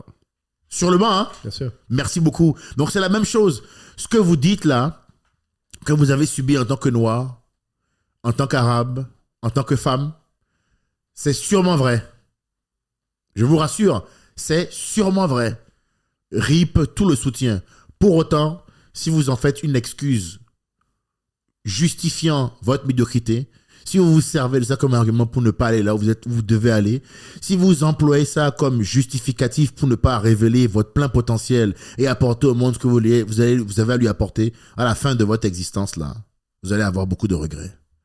Et attention, hein, la facture des regrets est beaucoup plus élevée que le coût de l'obéissance. Faites gaffe à ça. Ne vous comportez pas, je répète, comme si votre temps était limité. Voilà. Il n'est pas illimité, votre temps. Il est limité. N'oubliez pas ça. Votre temps est limité. Les stoïciens disent une phrase. Moi, je me revendique beaucoup de la philosophie stoïcienne. D'accord. Énormément. J'ai lu les méditations de Marc Aurèle, qui est considéré comme l'un des 5 grands empereurs. Le dernier des 5 grands empereurs, hein, qui a régné à Rome. Qui a écrit un livre de méditation qui a servi ensuite de fondation à toute la philosophie stoïcienne. Oui. Les stoïciens disent une phrase que j'aime beaucoup, qui est la suivante: Memento mori. Rappelle-toi que tu es en train de mourir. Leur théorie est que tes cellules se dégradent à l'instant même où tu foules la terre. Elle commence. Au moment où tu arrives, ta dégradation, elle commence. Quand tu prends conscience du fait qu'un jour, on va tous crever, ça a tendance à te remettre dans la cohérence des choix importants pour toi-même. Quand tu te rappelles que tu vas crever, tu dis, mais attends, il faut que je tue le temps que m'est imparti là. C'est parce qu'on dit 80. Mais 80, c'est peut-être pour un homme qui a de la chance, qui ne croise pas une Peugeot d'un mec qui roule bourré au volant, qui n'a pas d'attaque, qui n'a pas... Tu vois ce que je veux dire? 80, c'est au meilleur des cas. Oui. Bon, il y a des 22, hein? C'est vrai. Il y a des 34. Il y a des 38, il y a des 50. Il y a de tout. Voilà. Donc, tu sais pas combien de temps tu as, toi qui es là. On est d'accord? Utilise-le au mieux, alors. Qu'est-ce que t'en as à foutre d'être validé ou pas validé par un tel? C'est ta life. Est-ce que toi, tu es venu au monde pour être validé par Jean-Michel? Non. La vérité, c'est non, frérot. Et c'est parce que moi, je réfléchis comme ça que je suis un tel problème. Ils te diront, le gars, il est problématique. Non, il n'est pas problématique. C'est juste qu'il t'obéit pas. Hein. Ouais. Il rentre pas dans le moule. Il rentre pas dans ton moule. C'est ça qui fait qu'il est problématique. Parce que lui, il te dit la vérité en face. Il est problématique. Mais problématique de quoi, frérot? Tu sais que ça confirme un peu ce que certains disent, c'est que... C'est Denzel Washington qui avait expliqué ça à des diplômés dans une université au moment de la remise des diplômes. Il leur disait que tu ne peux pas réussir si tu ne think pas out of the box. Ah, bien sûr. C'est impossible. Tu dois sortir. Tu es obligé de sortir de la... Il parlait d'un test. Oui, de QI. Il fallait récupérer. Voilà, il parlait d'un test de QI parce que moi je connais tout de Denzel. Okay. Bien sûr. Il parlait d'un test de QI où il fallait relier 3 points sans jamais lever le stylo. Oui. Il fallait relier 3 points sans jamais. 4, mais en fait, c'était une figure. Voilà, sans jamais lever le stylo de la feuille. Le seul moyen de le faire était de sortir du cadre. Oui. Sauf que personne n'osait, par contrainte psychologique, par réflexe pavlovien. Personne n'osait sortir du cadre. Tout à fait. Il faut le faire.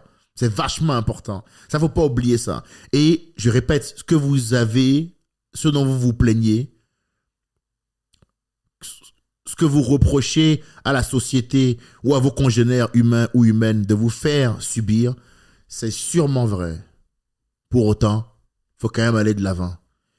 Les professionnels, c'est les mecs qui encaissent tout ce que je viens de te dire là, qui font quand même leur job à la fin. C'est ça un professionnel. Bien sûr. Professionnel, c'est un titre qu'il faut mériter. Tu comprends?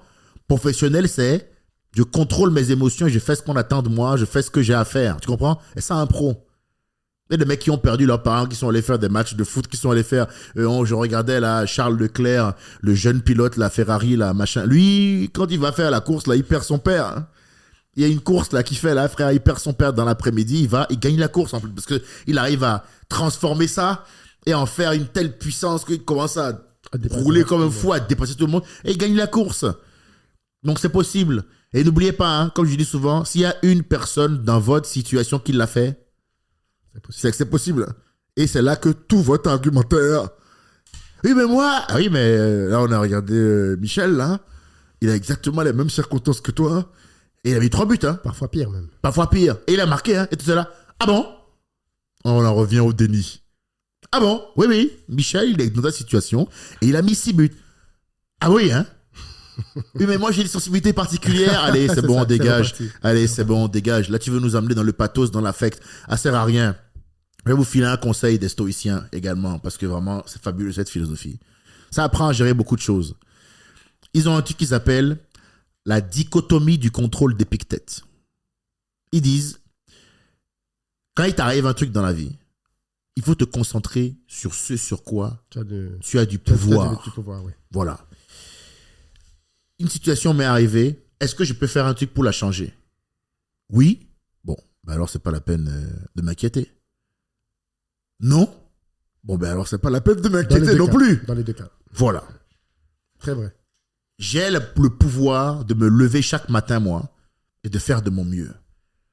De donner tout ce que j'ai, sans faiblir, sans calcul, d'être purement dans le don de mon énergie. Ça, je peux le faire. C'est tout ce que je peux faire. Le reste, c'est pas important. Les amis, vous les aurez naturellement. Le filtre, vous le ferez naturellement. Il y a une vraie masterclass de t'entendre parler de ça. Et je pense qu'on en a besoin. On a besoin de ça parce que on se trouve beaucoup trop d'excuses. De toute façon, il y a un adage qui dit que dans la vie, il y a ceux qui ont des résultats et ceux qui ont des excuses. Et je pense que beaucoup de gens, pour des choses vraies en réalité, se sont arrêtés là.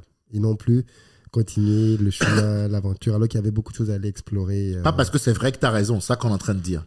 Pas parce que c'est... En fait, tu as raison, mais c'est pas parce que tu as raison et que c'est vrai que c'est une fin en soi. Tout à fait. Voilà, c'est ça qu'on veut dire. C'est pas suffisant pour t'arrêter. Oui. Tu peux avancer. Oui, c'est vrai ce que tu dis. On te confirme que c'est vrai. Ah oui, frérot, c'est validé. En tant que noir, c'est dur. En tant que femme, c'est dur. En tant qu'arabe, c'est dur. Oui, c'est vrai. Et une fois qu'on a dit ça... Mehdi l'a quand même fait. Voilà. Mohamed l'a fait. Philippe Charlotte. Tout le monde l'a fait. Voilà. Tu peux le faire. Voilà. C'est tout. C'est simple, non? C'est une belle philosophie. Oui, parce que là, je vois un peu ce qui se passe. Tu vois, moi, maintenant dans le monde du stand-up. Ils sont en plein MeToo, stand-up, là, machin et tout. Libération de la parole des femmes. Il y a beaucoup de femmes qui souffrent. Il y a beaucoup de femmes qui sont victimes. Et ces femmes-là, il faut, dans tous les domaines de la vie, il faut mourir pour les protéger. Il faut tout faire pour les protéger. Mais il y a aussi beaucoup de femmes, moi j'ai vu dans mon milieu, qui racontent des conneries. Ça, on le dit jamais, parce qu'on ne veut pas être pris en otage. Mais il y a beaucoup de femmes, frérot, à qui il n'est rien arrivé de spécial. Il y a beaucoup de femmes, c'est juste qu'elles n'ont pas trouvé leur place dans le monde, et parce qu'on ne l'a pas trouvé, il faut que le monde brûle. Et elles se servent du combat féministe comme vecteur pour défouler toute leur haine. Je me suis déjà engueulé avec une femme, moi, en comédie club. Mais engueulade, t'as capté, hein? Oui, on est en soirée, il y a 30 personnes autour de nous. Donc vraiment, ce que je te dis là, c'est factuel. On est 30. On commence à dire que oui, en tant que femme, machin. Je dis non, meuf, au stade où on est dans l'humour actuellement, là, c'est pas parce que t'es une femme que tu ne perces pas. J'ai vu ton sketch. Toi, tu es nul. Évidemment, quand tu dis la vérité comme ça à quelqu'un, ben c'est la vérité. Monsieur. Par contre, ce que je te dis, c'est factuel, frérot. J'ai vu le sketch, frérot. Tu vois quel genre de mec je suis. Je suis dans l'honnêteté. C'était nul. Toi, c'est pas parce que t'es une femme, c'est parce que t'es nul qu'on te prend pas. Ça n'a rien à voir. Mais d'ailleurs, est-ce qu'on devrait sélectionner par rapport au sexe ou par rapport à la performance? C'est tout. Parce que maintenant, ils disent qu'il faut autant de meufs que de gars. Mais ça n'a rien à voir. Ça n'a rien à voir. Il y a actuellement peut-être plus de gars de haut niveau que de meufs de haut niveau. Et ça ne veut pas dire que l'homme est plus drôle. Peut-être que la femme, socialement, historiquement, a eu accès à l'humour peut-être plus tard, parce que ça s'est libéré peut-être plus tard les droits de la femme, justement, et que peut-être qu'il faut plus de temps de pratique pour avoir l'équivalent, j'en sais rien. Mais en tout cas, factuellement, il y a beaucoup plus de gars bons. Donc ça va se ressentir aussi dans les plateaux qui vont être organisés. Mais ça, on veut plus entendre ça. Tout, même les cachets. Oui, mais ça, on veut plus entendre ça. Oui, bien sûr, il faut que ce soit... Parce qu'on veut plus entendre ça. Parce qu'on veut plus réfléchir. Oui. On veut être dans l'affect, dans l'émotion. Et on veut être con, en fait. Vous voulez être con? Eh ben, soyez con. Ben, je vais être con avec vous, alors. Tu vois ce que je veux dire? Moi, je suis un mec, ça, quand ça vient, je te mets la vérité en face, Et c'est dit de manière tellement violente comme je viens de le faire, que l'autre en face, elle veut ta mort après. Oui, bien sûr. Donc, sur cette base-là, elle a commencé à dire aux gens dans la soirée, ce gars est misogyne. Ah oui. À l'époque, tu vois, mon frère, écoute-moi bien les gens comment ils sont. À l'époque, on buvait. Moi, je bois plus encore une fois. Mais à l'époque, on buvait. Donc déjà, ce qu'elle dit avoir ressenti là, quand je lui ai parlé, peut-être c'est vrai, peut-être qu'elle m'a pris pour un orque, ça se trouve, avec la drogue. Tu vois, il faut largement relativiser ce que disent les gens. Elle a commencé à dire à tout le monde, il est misogyne. Moi, j'ai fait une ligne droite en me disant, meuf, si t'as un truc à me dire, tu me le dis. Et employer le fait que tu as une femme pour essayer de gagner la confrontation, la joute verbale, c'est minable. Bon, après, je l'ai dit à l'africaine, t'as capté, je l'ai soulevé verbalement. Elle est sortie de là, frérot. Elle est allée dire à tous les comédie clubs, Edgar Yves m'a agressé verbalement. Tu connais le téléphone arabe? Ça a commencé verbalement. Et tu connais le téléphone arabe. Après, le verbalement a disparu. Et après, il était remplacé. La dernière version de l'histoire, c'est il est agressé physiquement une femme dans un club. Ouais, voilà. Tu dis, voilà comment l'être humain il est. Alors évidemment, tu te doutes bien, j'ai envoyé les avocats. Jamais arrivé dans la sphère publique parce que y a rien à dire. Mais c'est pour que vous compreniez comment l'être humain il est. Tu comprends? Et elle, c'est une femme. Ça n'a jamais été lié au fait que c'est une femme dans notre engueulade. J'ai juste pas été d'accord avec elle en débat. Elle a commencé à dire, ils en sont là, les gens. Et ça, c'est parce qu'elle n'est pas à l'endroit où elle veut être dans la vie. Cette fille-là, si elle bossait, si elle faisait comme elle voulait, si elle était douée, elle serait pas en train de dire qu'on l'a agressée verbalement. Tu comprends? Et il lui est rien arrivé. C'est un exemple typique, ça. Tu vois? Où tu te dis, le monde est en train de partir en couille. Et elle va dire ça à une copine qui dira, non mais c'est vrai? Sa copine, là, tu la connais même pas. Hein. Ah bon? Faut qu'on crée alors un groupe pour le canaliser. Mais qu'est-ce que vous racontez, frérot? Allez écrire des blagues. Tu vois ce que je veux dire? Allez vous gérer. Et elles se chauffent entre elles. Tu vois, des trucs comme ça. Mais ça, c'est pour ça que je dis aux gens, ne laissez pas les circonstances vous définir. Sinon, vous allez faire de la merde de ce type-là. Tu comprends? Tu vas commencer à avoir un combat dans la vie qui est un non-combat. Qui est un non-combat. Ouais. Qui est un non-combat. Ouais. S'il y a n'importe quel mec qui a un attachement sexuel ou qui a un acte violent, sera le premier à le soulever et à lui faire une clé de bras. Mais si tu veux commencer à dire que on t'a agressé verbalement parce qu'on n'est pas d'accord avec toi en débat, ça va être compliqué, Émilie, tu vois. Et c'est un milieu où évidemment, entre-temps, t'avais humilié un gars en 82 qui apprend cette histoire et lui, tu imagines bien que lui, il enlève le verbalement. Il dit, selon mes informations toutes fraîches, qui datent de ce matin, je veux pas... La source est sûre. La source est sûre, voilà. C'est quelle source? Moi. Mais... selon mes dernières informations, il aurait mis un couteau entre les deux yeux de la femme. Et l'autre fait, mais elle est encore vivante. Oui, mais il a réussi à la ramener à la vie grâce à une méthode satanique que seul lui maîtrise. Hein, je vous rappelle que c'est un noir, l'esprit vaudou l'habite. Ouais. Il a ressuscité. L'être humain, il est comme ça. Et toi, il faut être au courant d'une rumeur comme ça et aller faire des bons sketchs quand même. Parce que quand tu apprends ça, ton premier sentiment, frérot, c'est de sortir de chez toi, de prendre une batte de baseball et d'aligner tout le monde. Hein. Ouais. Mais moi, je suis un mec qui me contrôle.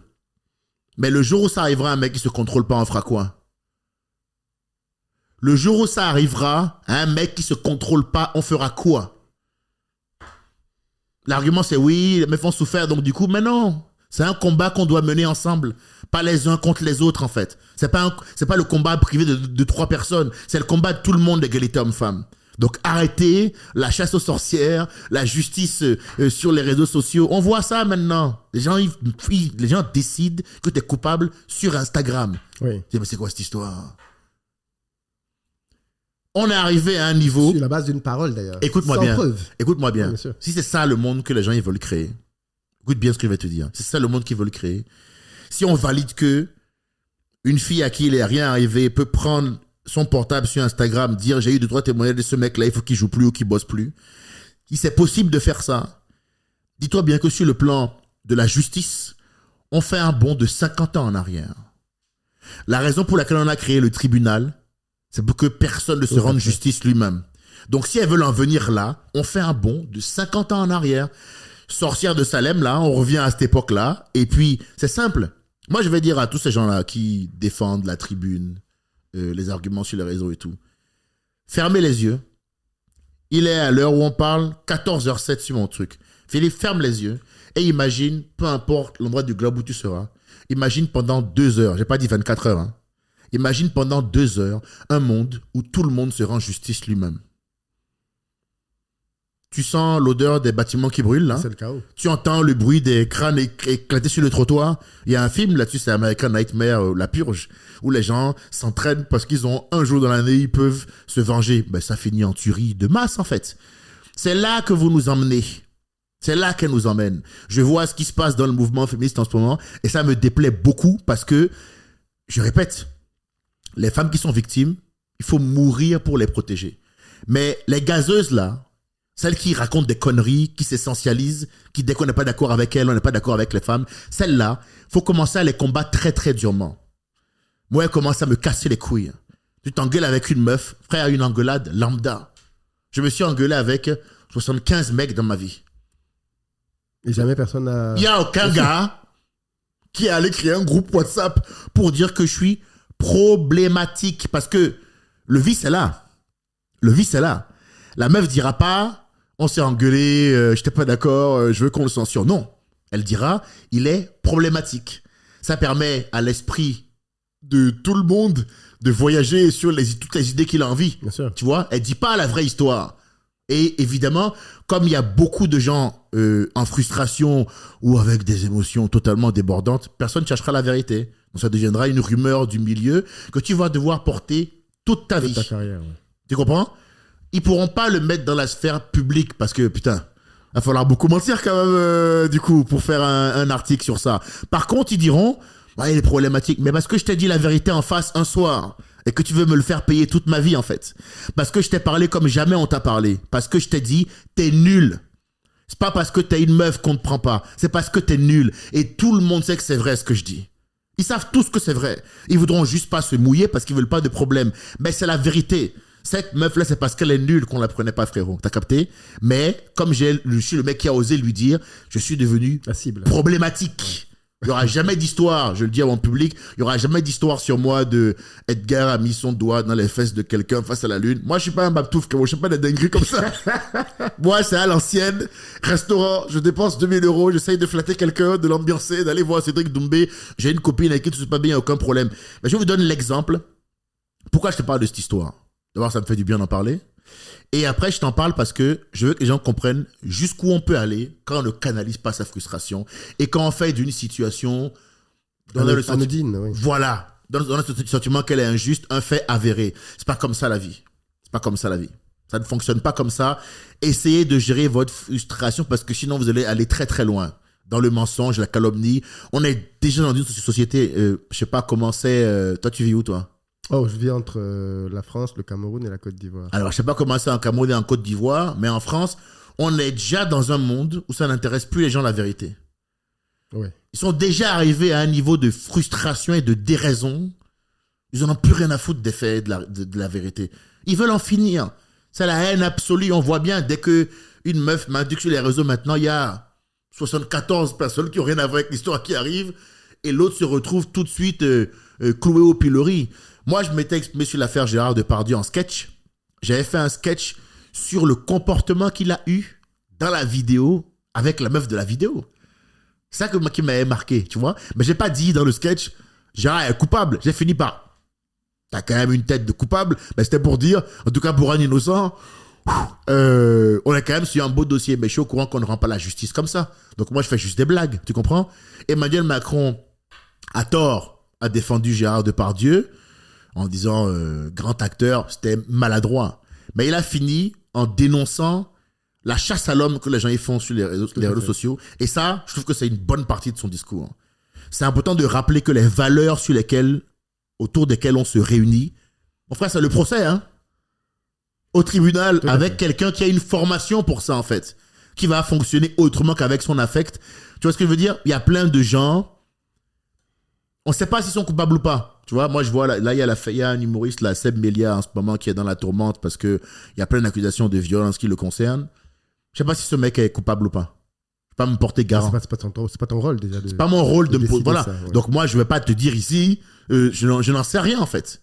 Ce que je sais, en revanche, c'est qu'ils l'ont déjà condamné sur les réseaux sociaux et que c'est la voie qu'ils ont choisie. Et qu'il a déjà, probablement, dans sa vie, des répercussions. Total. Et ce mec-là a 2 doigts du suicide. Je ne suis pas son avocat. Et je ne dis pas qu'il est innocent. Tu comprends? Je ne dis pas non plus qu'il est coupable. Je suis désolé de dire ni l'un ni l'autre. Je n'ai pas les éléments pour le faire. Excusez-moi d'être dans une neutralité objective. Excusez-moi. Je dis en revanche que les méthodes qui sont employées là, moi j'ai un doute. Parce que si on va dans un monde maintenant où tout le monde se rend justice lui-même, ça risque d'être compliqué. Si on doit expliquer aux gens rationnellement pourquoi on ne se rend pas justice soi-même, ça te dit à quel point on est en train de régresser sur le plan intellectuel. Ça te dit à quel point on régresse. On ne devrait pas avoir à expliquer à un adulte pourquoi on ne se rend pas justice soi-même. Moi, la meuf qui a dit que je l'ai harcelée là parce qu'on s'est engueulé, bon, je pense que personne n'en a fait cas. Hein. T'as bien compris pourquoi? Parce que quand tu te renseignes, puis c'est une info qui est vérifiable. Ça, c'est aussi intéressant. C'est une info qui est vérifiable. Ça veut dire que on te dit ça à 11h. À 11h02, tu appelles le patron du Comedy Club qui était à la soirée, il te dira, ah ben, on a fait chier Edgar, il a envoyé chier. L'affaire est finie. Mais tu te doutes bien que c'est pas ce qu'ils font. Bien sûr. Eux, ce qu'ils veulent, c'est qu'il y ait une histoire. Donc, ils vont pas vérifier l'information pour clôturer. Ben non! Eux, ils veulent qu'il y ait une histoire. Donc, ils vont essayer de nourrir. Ils veulent du sang. Donc, ils vont essayer de nourrir un peu le truc, tu vois. Les gens, ils sont un peu comme ça. Donc, moi, je commence à me méfier de plus en plus. Je suis dans un monde maintenant où je me dis, on est déjà dans un monde où demain, aujourd'hui, d'être raisonnable, c'est impossible. Donc maintenant, je fais le chemin comme je peux le faire, du mieux que je peux. Je vais là où je dois aller et je réponds par la performance. À la Benzema, comme on a dit. Par la performance, simplement. Et en termes de performance, tu es aujourd'hui l'un des humoristes les plus suivis en France. Qu'est-ce que ça fait? La gloire, le succès. Ah frérot, déjà le changement économique est factuel. Hein. Ça déjà, je peux acheter les 4 épaules d'agneau. Là maintenant, ça va pas me poser de problème sur le plan économique. Alors qu'avant, ce qui est frustrant dans le fait de ne pas avoir d'argent, c'est que tu n'es pas libre. Ça m'a trop fait chier d'être pauvre. Quand j'ai renoncé à la fortune de mon père, qui est millionnaire en euros, pour me retrouver à la rue, j'ai goûté à une forme de frustration, frérot. Tu veux un truc, tu peux pas. Tu sais, t'as faim, t'as soif, t'as froid. Et même en passant l'histoire de la rue, j'ai d'abord démarré ce métier par la précarité profonde et absolue. La misère électrique, la galère sismique. Ça, c'est frustrant. Tu pleures beaucoup, tu te demandes si tu es au bon endroit, si tu as fait les bons choix, tu remets en cause le rêve que tu avais, tu vois, c'est difficile. Mais franchement, ce qu'il y a de bien dans le fait de travailler, c'est que tu gagnes de l'argent et que l'argent que tu as sur ton compte, c'est un marqueur de la réussite que tu as. Tu comprends? C'est pas l'argent en soi qui est bien, c'est ce que l'argent signifie et c'est la liberté que l'argent t'octroie qui est intéressant. Tu comprends? Je suis pas millionnaire, mais je gagne bien ma vie maintenant, parce qu'en plus, je me produis tout seul. Donc, tu vois, on dit souvent derrière un noir qui boit aussi un blanc qui boit du cash. Bon, mais moi, le blanc, je l'ai fouetté. Je l'ai dominé, je l'ai mis à l'écart. Et maintenant, j'encaisse mon argent moi-même. Ça fait du bien de pouvoir prendre soin de ma famille, de pouvoir aider les gens que j'aime. Ouais, c'est à ça que ça me sert principalement, tu vois. Est-ce que tu peux nous expliquer comment un humoriste gagne de l'argent? Parce que je t'avoue que c'est un monde... On vous voit sur scène. Est-ce que chaque fois que tu fais un stand-up, tu es payé? On te voit montrer, est-ce qu'on te paye? Est-ce que quand tu passes à la télé, on te paye? Il y a différentes façons de gagner de l'argent. Il y a les émissions télé où tu peux être payé pour faire une émission. On n'est pas toujours payé pour une émission. Hein. Des fois, c'est considéré comme de la promo, donc on n'est pas payé. Du type VTEP chez Arthur, t'es pas forcément payé. Quand tu fais plusieurs fois, t'es payé, mais pas systématiquement. Le truc de base, c'est j'ai une notoriété. Ou alors j'ai une communauté du moins sur les réseaux. Je mets en vente un lien de billetterie pour venir me voir quelque part. Les gens payent des tickets, réservent pour me voir et ensuite, voilà, je paye mes frais de location de salle. Je génère un chiffre d'affaires. C'est du business en fait. Voilà, je génère un chiffre d'affaires. Sur le chiffre d'affaires, je paye ma salle, je paye mon régisseur, je paye mon caméraman, ma community manager, mon diffuseur et après avec le reste, je pars en Martinique. Tu vois, tout te fait plaisir. Voilà, avec le reste. Mais donc, il faut beaucoup générer pour qu'il te reste beaucoup parce que les frais sont énormes liés à ton activité. Okay. Après, il y a le classique, tu vas faire un festival du style Montreux ou un gala à plusieurs, mais c'est pas ça le Graal. Okay. C'est presque juste une passerelle. Le Graal absolu d'un humoriste pro, c'est je suis complet partout en France pour faire mon spectacle solo et je prends l'argent qui en découle, je paye les frais et je m'en fais. Un mec qui fait une tournée de Zénith, par exemple, il doit générer au moins 1,5 million de chiffre d'affaires ou 1 million de chiffre d'affaires en euros. Après, il doit payer énormément d'argent. Hein. C'est très cher de louer un Zénith. Hein. On parle de chiffre d'affaires. Hein. Bien sûr. Chiffre d'affaires. Je comprends très bien. Voilà. Non, mais je dis pour les gens qui nous écoutent, toi, je sais que tu comprends. Toi, je te suis, donc je sais que tu comprends. Mais pour ceux qui nous écoutent, chiffre d'affaires, c'est pas ce qui te reste en poche. Hein. Tout à fait. Voilà, il y a le chiffre d'affaires, les frais, qui finissent par donner les charges, qui donnent ensuite les bénéfices. Et tu payes des impôts. Ouais. Exactement. Plus les impôts, soit de société, selon comment tu as voulu encaisser l'argent, soit impôt sur le revenu. Donc ça dépend. Donc, les deux. Soit les deux. Donc faut voir comment tu gères. Donc voilà, mais c'est ça, comme ça qu'on gagne notre argent. En gros, on met des billets en vente. Les gens, s'ils aiment ce qu'on fait, ils réservent. Et ça nous constitue notre salaire, quoi. Ça veut dire que les réseaux sociaux ont complètement changé le game. Les réseaux sociaux... Dans la vie d'un humoriste par rapport à quand tu démarrais. Mais dans la vie de tous les professionnels. Ouais. Les réseaux sociaux, c'est un truc qui a amené à l'être humain l'indépendance. En tout cas, la possibilité d'envoyer un certain nombre de gens se faire foutre. Hein. Oui. Et oui, mon frère. Parce que moi, tu peux raconter ce que tu veux, moi. Je te reprends l'histoire de la meuf qui dit que je l'ai harcelée moralement et que je me suis engueulé. À cause de ce qu'elle raconte, elle peut peut-être empêcher une journaliste qui voulait faire un mot sur moi de le faire. Parce qu'elle va se dire, ah, on sait pas, peut-être qu'il est bizarre. Et dans le doute, elle s'abstiendra. En revanche, si je fais un bon sketch sur les réseaux et que je le poste sur les réseaux, ça dépend de qui, ça? Personne. Je me mets dans une position, moi, où je n'ai pas besoin d'eux. Ça veut dire, tu peux raconter ce que tu veux. Dans mon mindset, il n'y a aucun moment où je t'ai intégré, toi, comme élément nécessaire à mon évolution. Et ça, c'est un raisonnement que je peux mener seulement grâce à Internet, frérot. Ça veut dire que tant que je suis bon, je suis vivant. Tant que je mets des buts, je suis en vie. Pour m'empêcher, toi, là, avant que tu viennes, là où je joue, couper le micro. Il faut que tu m'empêches de m'exprimer si tu veux, du coup, que ça passe pas. Tu vois? Ouais. Tant que je suis intelligent, que je m'exprime bien en podcast, que j'essaye de faire avancer le monde. Je veux dire, quand tu me vois en podcast pendant 1 heure, tu imagines assez facilement quel type de garçon je suis. Tu vois ce que je veux dire? J'ai le souci du monde dans lequel je vis. Je m'intéresse à mon environnement et je me questionne vraiment sur comment rendre les gens meilleurs. Depuis qu'on parle, c'est facilement palpable quand tu parles avec moi. Eh bien, Internet, ça a donné beaucoup de moyens d'indépendance aux gens. Ça a complètement changé le game. Avant, frérot, il fallait passer par telle émission télé, sinon tu n'y passais pas. Et sinon, tu remplissais pas de salle. Et pour passer par telle émission télé, il fallait payer... Montrer patte blanche. Oui, pour monter... Attends, il y a 2 solutions psychologiques parce que il faut aller sucer des gens que jamais tu n'aurais sucé si la terre était la terre et le ciel était le ciel. Mais là, t'es obligé de passer dans l'émission de... Donc, tu dois sucer ce mec-là.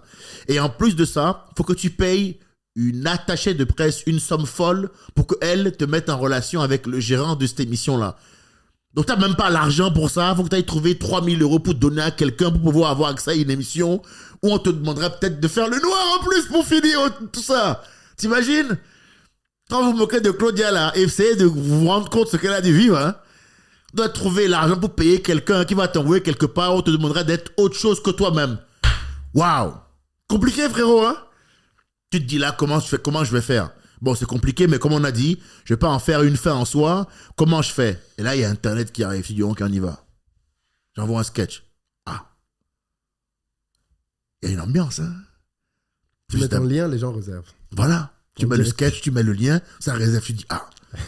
Bon, ouais, alors, par rapport à votre émission, ce que je voulais vous dire depuis le début. Mais je te reconnais plus. Moi, je me reconnais très bien. Va te faire foutre, Philippe. Tu vois ce que je veux dire? Ouais. Ce qu'on fait là, personne ne peut nous l'enlever, ça. C'est vrai. Ça, c'est un bâtiment, une lumière, des caméras, 2 personnes intelligentes, soucieux d'améliorer le monde dans lequel ils vivent, qui débattent. Ça cartonnera sur les réseaux. Parce que l'intention, elle est saine. Ouais. On va couper, mettre des extraits, ça fonctionnera. Parce que ce qu'on fait là, c'est la base, c'est le b.a.-ba de l'entrepreneuriat. On se lève, on ne compte que sur nous-mêmes, on se donne rendez-vous et on crée quelque chose. Ouais. Tu comprends? C'est la base. Et bien, Internet, ça a donné ça d'espace à la créativité, quoi. C'est illimité maintenant. On dépend plus des gens. Et heureusement, frérot, t'imagines? Sinon, il y a une meuf qui peut dire que tu t'es engueulé avec elle, tu l'as harcelé, qui peut niquer ta carrière.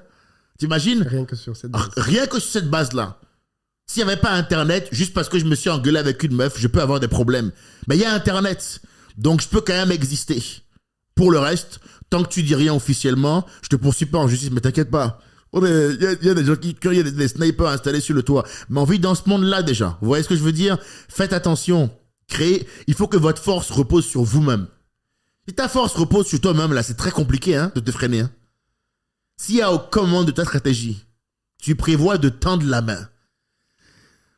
C'est compliqué. Il n'y a qu'un mec qui tend la main qu'on peut dire non. Oui, c'est vrai. C'est vrai. Moi, je tends pas la main, frérot. Ouais.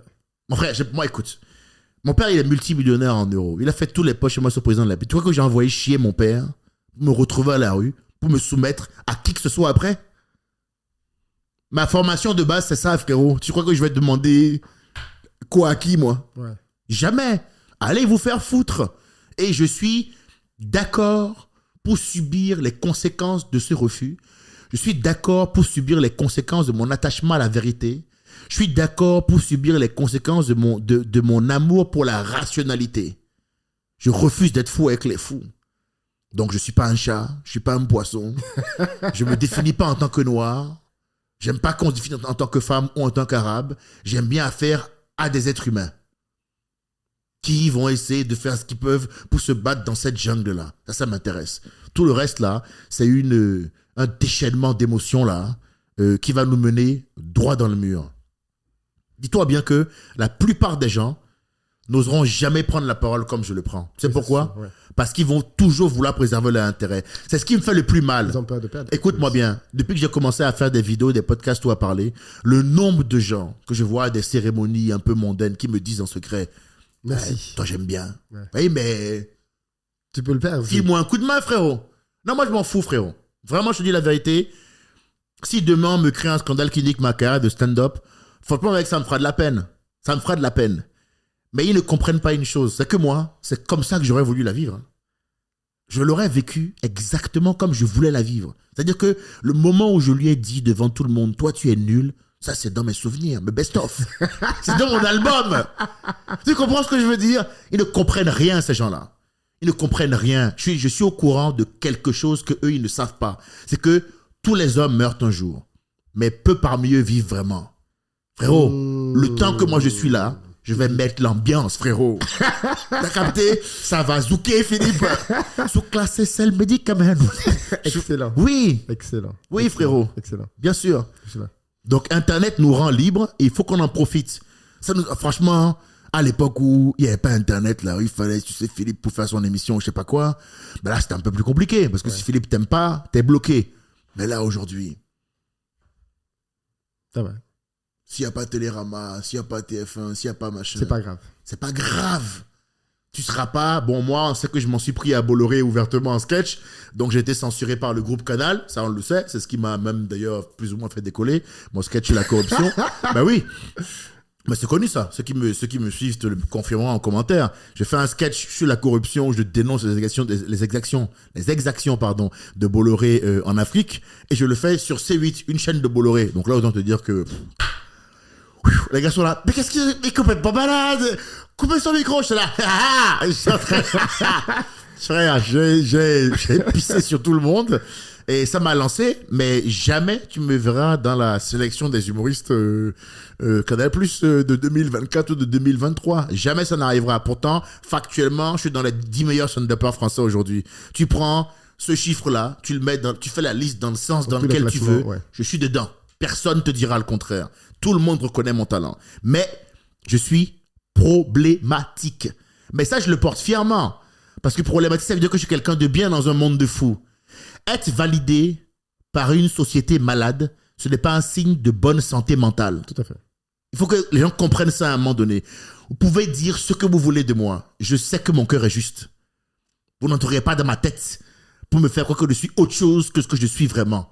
C'est ça que je veux transmettre aux gens. On est qui on est, on fait ce qu'on veut, et c'est juste comme ça qu'on va changer le monde. C'est pas avec autre chose. C'est pas en votant plus à gauche ou plus à droite. Si chaque être humain fait ce qu'il a envie de faire, écoute, la société va bien devoir s'adapter à la situation, non? C'est tout. Quand vous vous levez le matin, faites ce que vous voulez. Sortez des constructions sociales et des croyances limitantes dans lesquelles on vous a mis depuis votre enfance. Prenez du temps pour trouver ce pourquoi vous êtes fait. Prenez du temps pour trouver ce dans quoi vous arrivez à avoir un haut niveau de performance, pour que cela soit un effort pour vous. C'est ce qu'on appelle le talent. Tout à fait. C'est la définition même du talent. Ce dans quoi tu es bon naturellement, donc soit un effort. Bon, moi, frérot, tu l'as bien vu, l'oral, c'est mon domaine et c'est pas un effort surhumain pour moi. Par contre, ça, je l'ai travaillé pendant des années. Tu comprends? Tout à fait. J'en ai fait une compétence, c'est du talent, travailler la compétence. Et je l'ai exposé au monde. Et avec cette compétence-là, j'apporte au monde ce que je peux lui apporter. C'est ça un être humain utile. Tu comprends? Je fais ma part. Je dis ce que j'ai à dire dans le monde qui va pas. J'ai une voix qui commence à porter un peu. J'en profite pour dire quelque chose de bien. C'est là où ils auront du mal, à dire que je suis un connard. Parce que moi, quand on m'écoute, on voit bien que ce qui m'intéresse, c'est que le monde soit meilleur, frérot. T'as capté? Voilà. Je ne pense pas à ma petite personne. Je me dis pas, oui, moi, en tant que noir. Non, non, je suis pas comme ça. Je pense aux autres. Je suis ouvert vers les autres. Trouvez ce pourquoi vous êtes fait et apportez au monde ce que vous avez à lui apporter. Ne vivez pas la vie qu'on vous indique de vivre selon les dogmes ou les idéaux d'autres personnes. Votre temps est limité, je le répète. Faites pas comme si il n'y avait pas de limite à votre temps. Putain, tout ce qui est kiffant là, les vacances, les amis, les proches, ça là, ça va finir. Vous imaginez? Prenez votre best moment là et dites-vous que ça va finir. Frérot, c'est pas chiant de fou ça? Moi, ça me fait chier de me dire que ça va finir. Donc maintenant, je me dis, à l'instar de tous les héros de manga que j'aime, là, les Naruto, on a perdu Akira Toriyama, paix à son âme récemment, Sangoku, Dragon Ball Z, c'est lui qui a créé ça. À l'instar de tous ces héros-là, je vais essayer de faire brûler la flamme de mon existence et d'en faire un truc utile et de m'assurer de ne jamais mourir.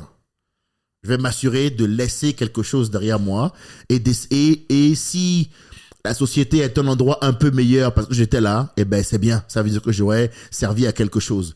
Mais je fais ce pourquoi on m'a élevé. Voilà. Je essaye de m'améliorer, d'améliorer la vie de mon prochain. Il n'est pas question que de moi. Ben écoute, c'est très, très intéressant de discuter avec toi. Je voulais aussi aborder comment tu te prémunis quand même du point de vue financier. Maintenant que tu commences à avoir de l'argent, est-ce que tu penses à demain? Est-ce que tu épargnes? Est-ce que tu investis?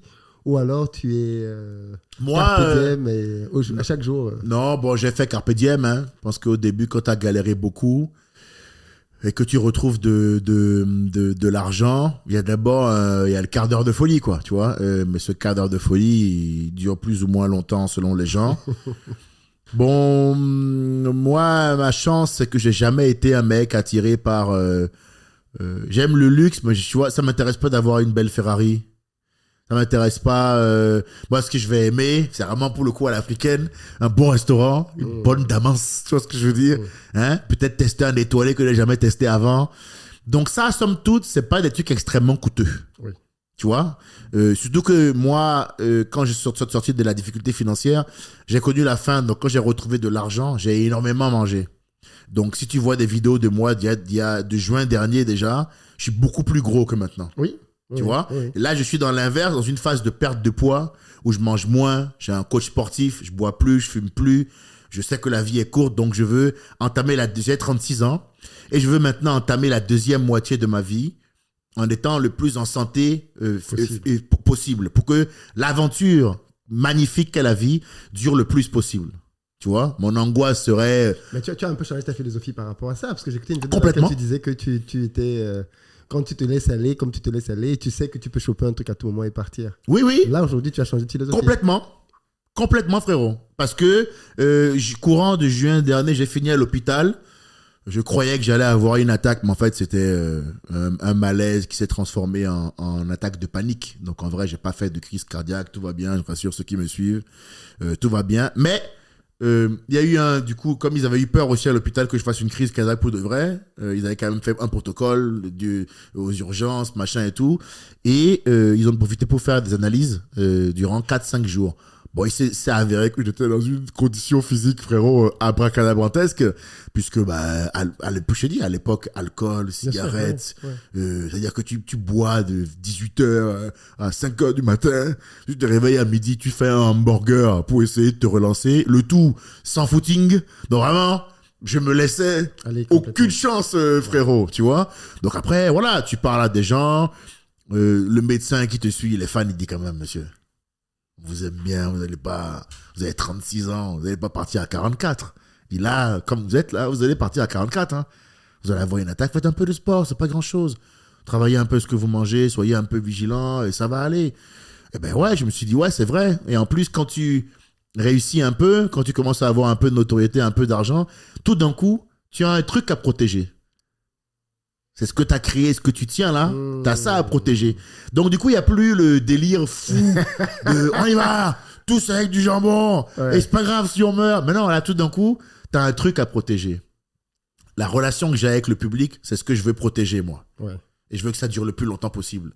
Ça me rend très heureux, ça me comble, ça me donne exactement tout ce dont j'ai besoin. Je n'ai pas besoin d'être validé par n'importe quel média. J'ai besoin que ma salle à Rouen soit complète, qu'on rigole de fou. La raison pour laquelle je suis complet sans faire de télévision, moi, actuellement, c'est parce que je suis drôle, frérot. On a passé une heure ensemble. Oui, je suis un gars marrant. Ouais. Donc et les gens s'en rendent compte. Oui, donc on passe un bon moment avec moi. Tout à fait. Donc les gens se disent, confirme, hein, voilà, donc les gens se disent, moi je suis prêt à mettre 20 € parce que j'aime bien le gars. Ouais. Voilà. Ouais. La raison pour laquelle, malgré tout ce qu'ils ont dit sur Dieudonné là, il a rempli toutes les salles de France. C'est pourquoi, frérot? C'est parce qu'à la fin de la journée, il est méga drôle. Ça te plaît, te plaît pas, c'est ton problème. J'ai pas choisi, moi, de vivre dans le mensonge et la peur. Je ne parle pas de ce qu'il a pu dire ou faire en dehors. Je dis juste que ce gars-là, factuellement... Oui, il est d'un talent inouï. Inouï. Qui va dire le contraire? C'est pour ça que malgré tout, il a pu performer quand même. Il a montré aux générations comme moi qui arrivent que frérot, il y a un chemin, hein, sans eux. Et par chemin sans eux, c'est la nomenclatura, le média, là, où il faut avoir un profil de pensée, une manière d'être pour être intégré et validé. Ben, je préfère ne pas en être, en fait. C'est le genre de mec que je suis. Le coût pour être avec vous, là, il est trop élevé. C'est le coût de ma dignité, frérot. Je suis un noir, fils de noir. Qu'est-ce que tu racontes, toi? Toi que mon père, il m'aimait beaucoup, je baisse la tête devant les gens. Nos parents, ils sont venus en France. C'était pas la mode d'être noir quand ils sont arrivés en France, nos parents, mon frère. Ils ont déjà baissé les yeux. Ils nous ont élevés pour que nous, on ne les baisse plus jamais. Tu comprends? Donc, je les baisserai jamais, en fait. Si je dois dire à une meuf qu'elle est nulle, eh ben, elle est nulle. Ça veut dire que je l'ai harcelée, dis-le. On va aller au tribunal, on va voir ce que le juge pense du fait que toi, tu t'es engueulé avec un mec que tu racontes de la merde. Tu comprends ce que je veux dire? Faut pas se soumettre. On nous met tous les types de pression possibles là, maintenant. C'est pas possible. Comment on a pu créer une société merdique au point de dire la vérité est devenu un acte révolutionnaire? Comment ça se fait, frérot? Que dire la vérité est devenu un acte révolutionnaire. Ouais. Vous vous rendez compte de la qualité du monde qu'on a créé? À quel point il est médiocre? Le monde actuel, il est minable. J'ai pas besoin de t'apprendre quoi que ce soit. Ouais. La société européenne actuelle, elle est complètement minable, frérot. Tu vois ce que je veux dire? Donc, je me bats pour essayer de faire un monde plus juste, d'inspirer les gens, de les pousser à vivre pleinement leur vie. Encore une fois, ne faites pas l'erreur de vivre selon les dogmes et les idéaux d'autres personnes. C'est un cadeau qu'on vous a fait à vous. Profitez. Faites ce que vous voulez faire. Même si c'est rester à Bamako, sur la plage, faites-le. Mais c'est vous qui choisissez. On peut se tromper à cause de ses propres choix. Mais on ne peut pas se tromper à cause du choix des autres. À la fin de la journée, c'est tout ce qui compte. Est-ce que je suis à l'endroit où j'ai envie d'être? Philippe, tout le reste n'a absolument aucune importance. Tout ce qu'on vous indique de l'importance, c'est des constructions sociales, des croyances limitantes. Est-ce que toi, en tant qu'être humain, tu es à l'endroit où tu veux être là? C'est la seule question à laquelle tu dois répondre. Il n'y en a aucune autre.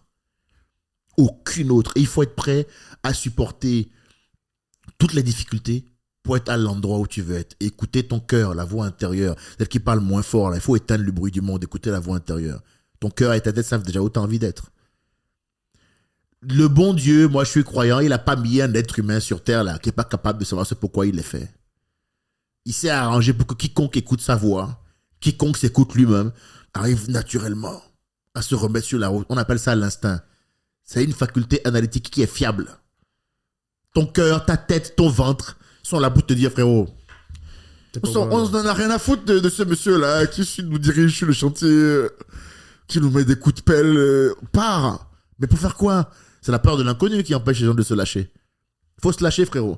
Moi, maintenant, je me mets en bonne forme physique pour vivre le plus longtemps possible avec les gens. Et kiffer. Mais par contre, je vivrai pas...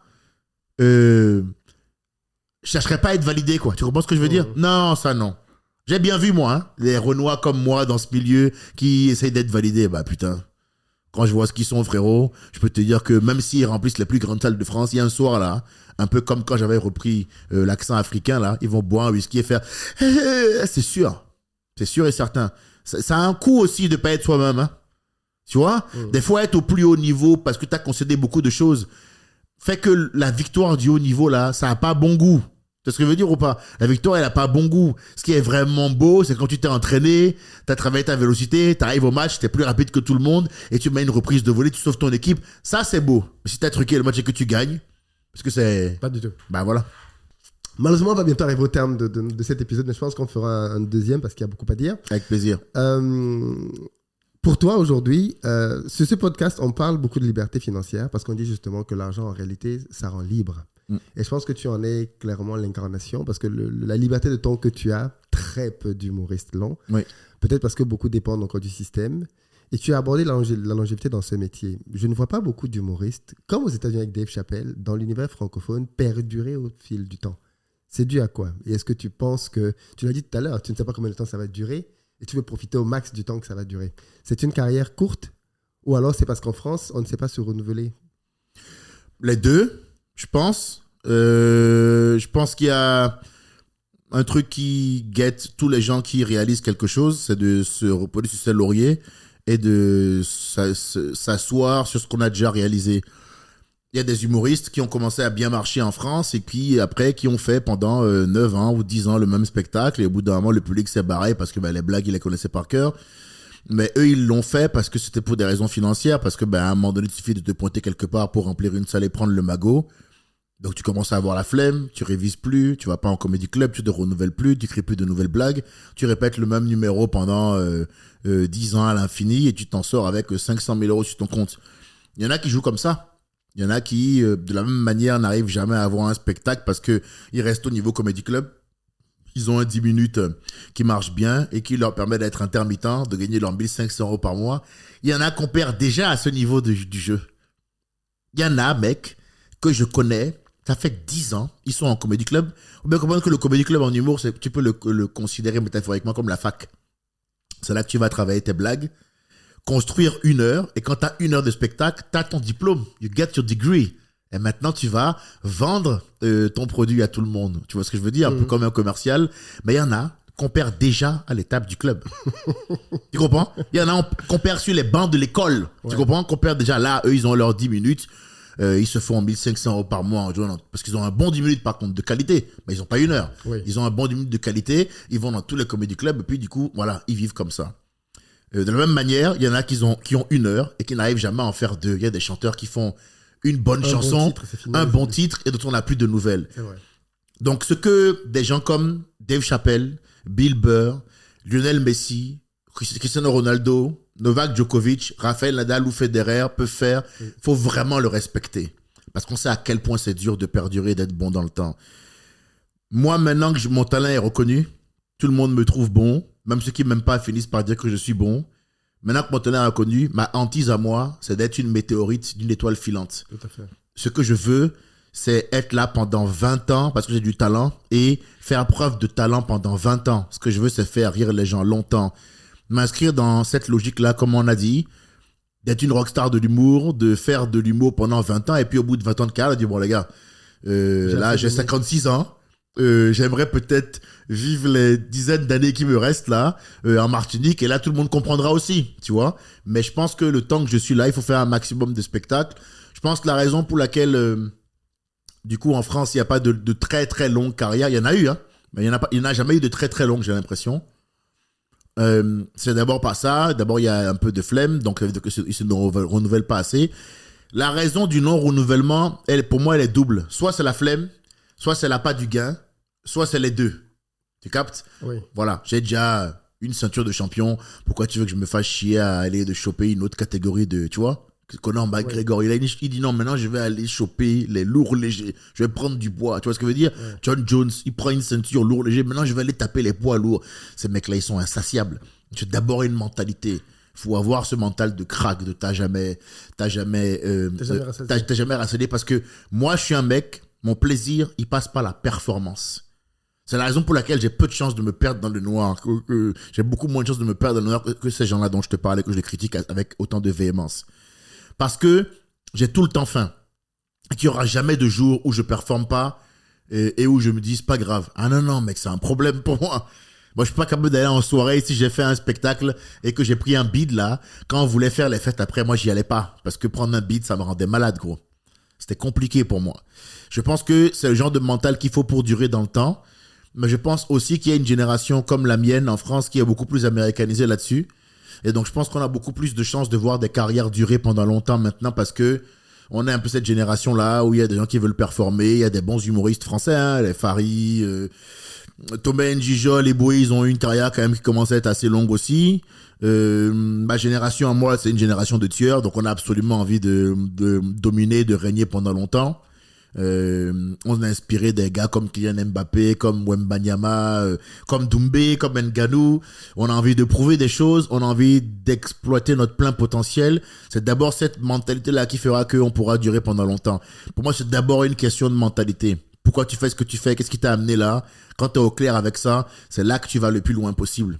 Et quand j'écoute parler des mecs comme Ngannou qui passent du MMA à la boxe anglaise en disant, j'ai vu une interview sur DAZN, là, la dernière nouvelle chaîne là, où ils nous prennent 100 € pour regarder les combats là, et on se désabonne, tu vois ces voleurs là, et on se désabonne le lendemain là. Ben, franchement, on s'abonne juste pour voir notre tonton et après, bon, pour dire à quel point on soutient.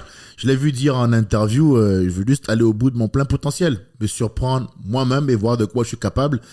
Moi, c'est pareil. Je suis fan de Dave Chappelle de fou. C'est sans doute le meilleur humoriste qui ait foulé cette planète. Mais je crois qu'il a la même philosophie. Ben voilà. Tu comprends, ça te choque pas que je dis que je suis fan de lui. Ouais. Moi, ça me dérange pas comme critique. Ce qui compte, c'est de faire preuve de talent. Et c'est dans la pression. On fait les diamants sous pression. C'est dans la pression que moi, mon plein potentiel se révèle. Je pense pas que mon étoile, c'est d'être un garçon validé, sans souci. Je pense que avec une part de talent vient une part de responsabilité et j'essaye de faire de mon mieux pour aller au bout de la mission que je me fixe. Merci beaucoup. Merci à toi d'avoir pris le temps de venir discuter avec nous. C'était très, très passionnant. On n'a pas vu le temps passer.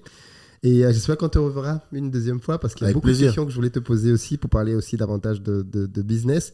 Mais je pense que c'était important de planter le décor. Comme ça, les gens savent qui est le gars en face. Ouais. Et les prochaines fois, on pourra aborder davantage de... Avec plaisir. Mais il faut mettre des bonbons la prochaine fois. Hein, parce que... Mais tu n'en dois qu'à 4. J'en dois qu'à 4. Mais bon, toi, peut-être...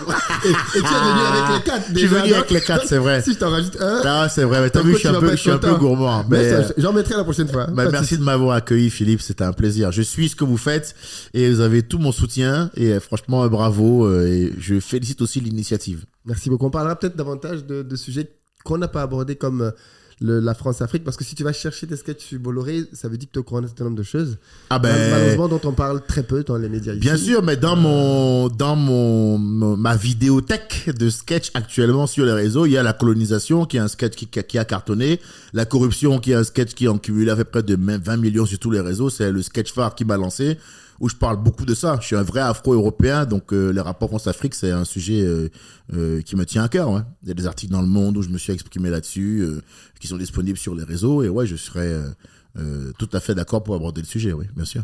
Très bien, on essaiera de te joindre la prochaine fois quand on sera de passage. Avec plaisir. Merci beaucoup. À la prochaine. Les amis, on arrive au terme de notre podcast avec Edgar Rive, et j'espère que comme vous avez pris énormément de plaisir à le suivre, moi j'ai pas vu le temps passer, j'espère que vous aussi. Je vous donne rendez-vous le dimanche prochain, 14h, même lieu, même heure, pour recevoir un autre invité dans notre émission. C'est juste une question de temps. D'ici là, dans les commentaires, dites-nous ce que vous avez pensé. Soit quand vous êtes d'accord, soit quand vous n'êtes pas d'accord. Et dans tous les cas, partagez au max. À très bientôt.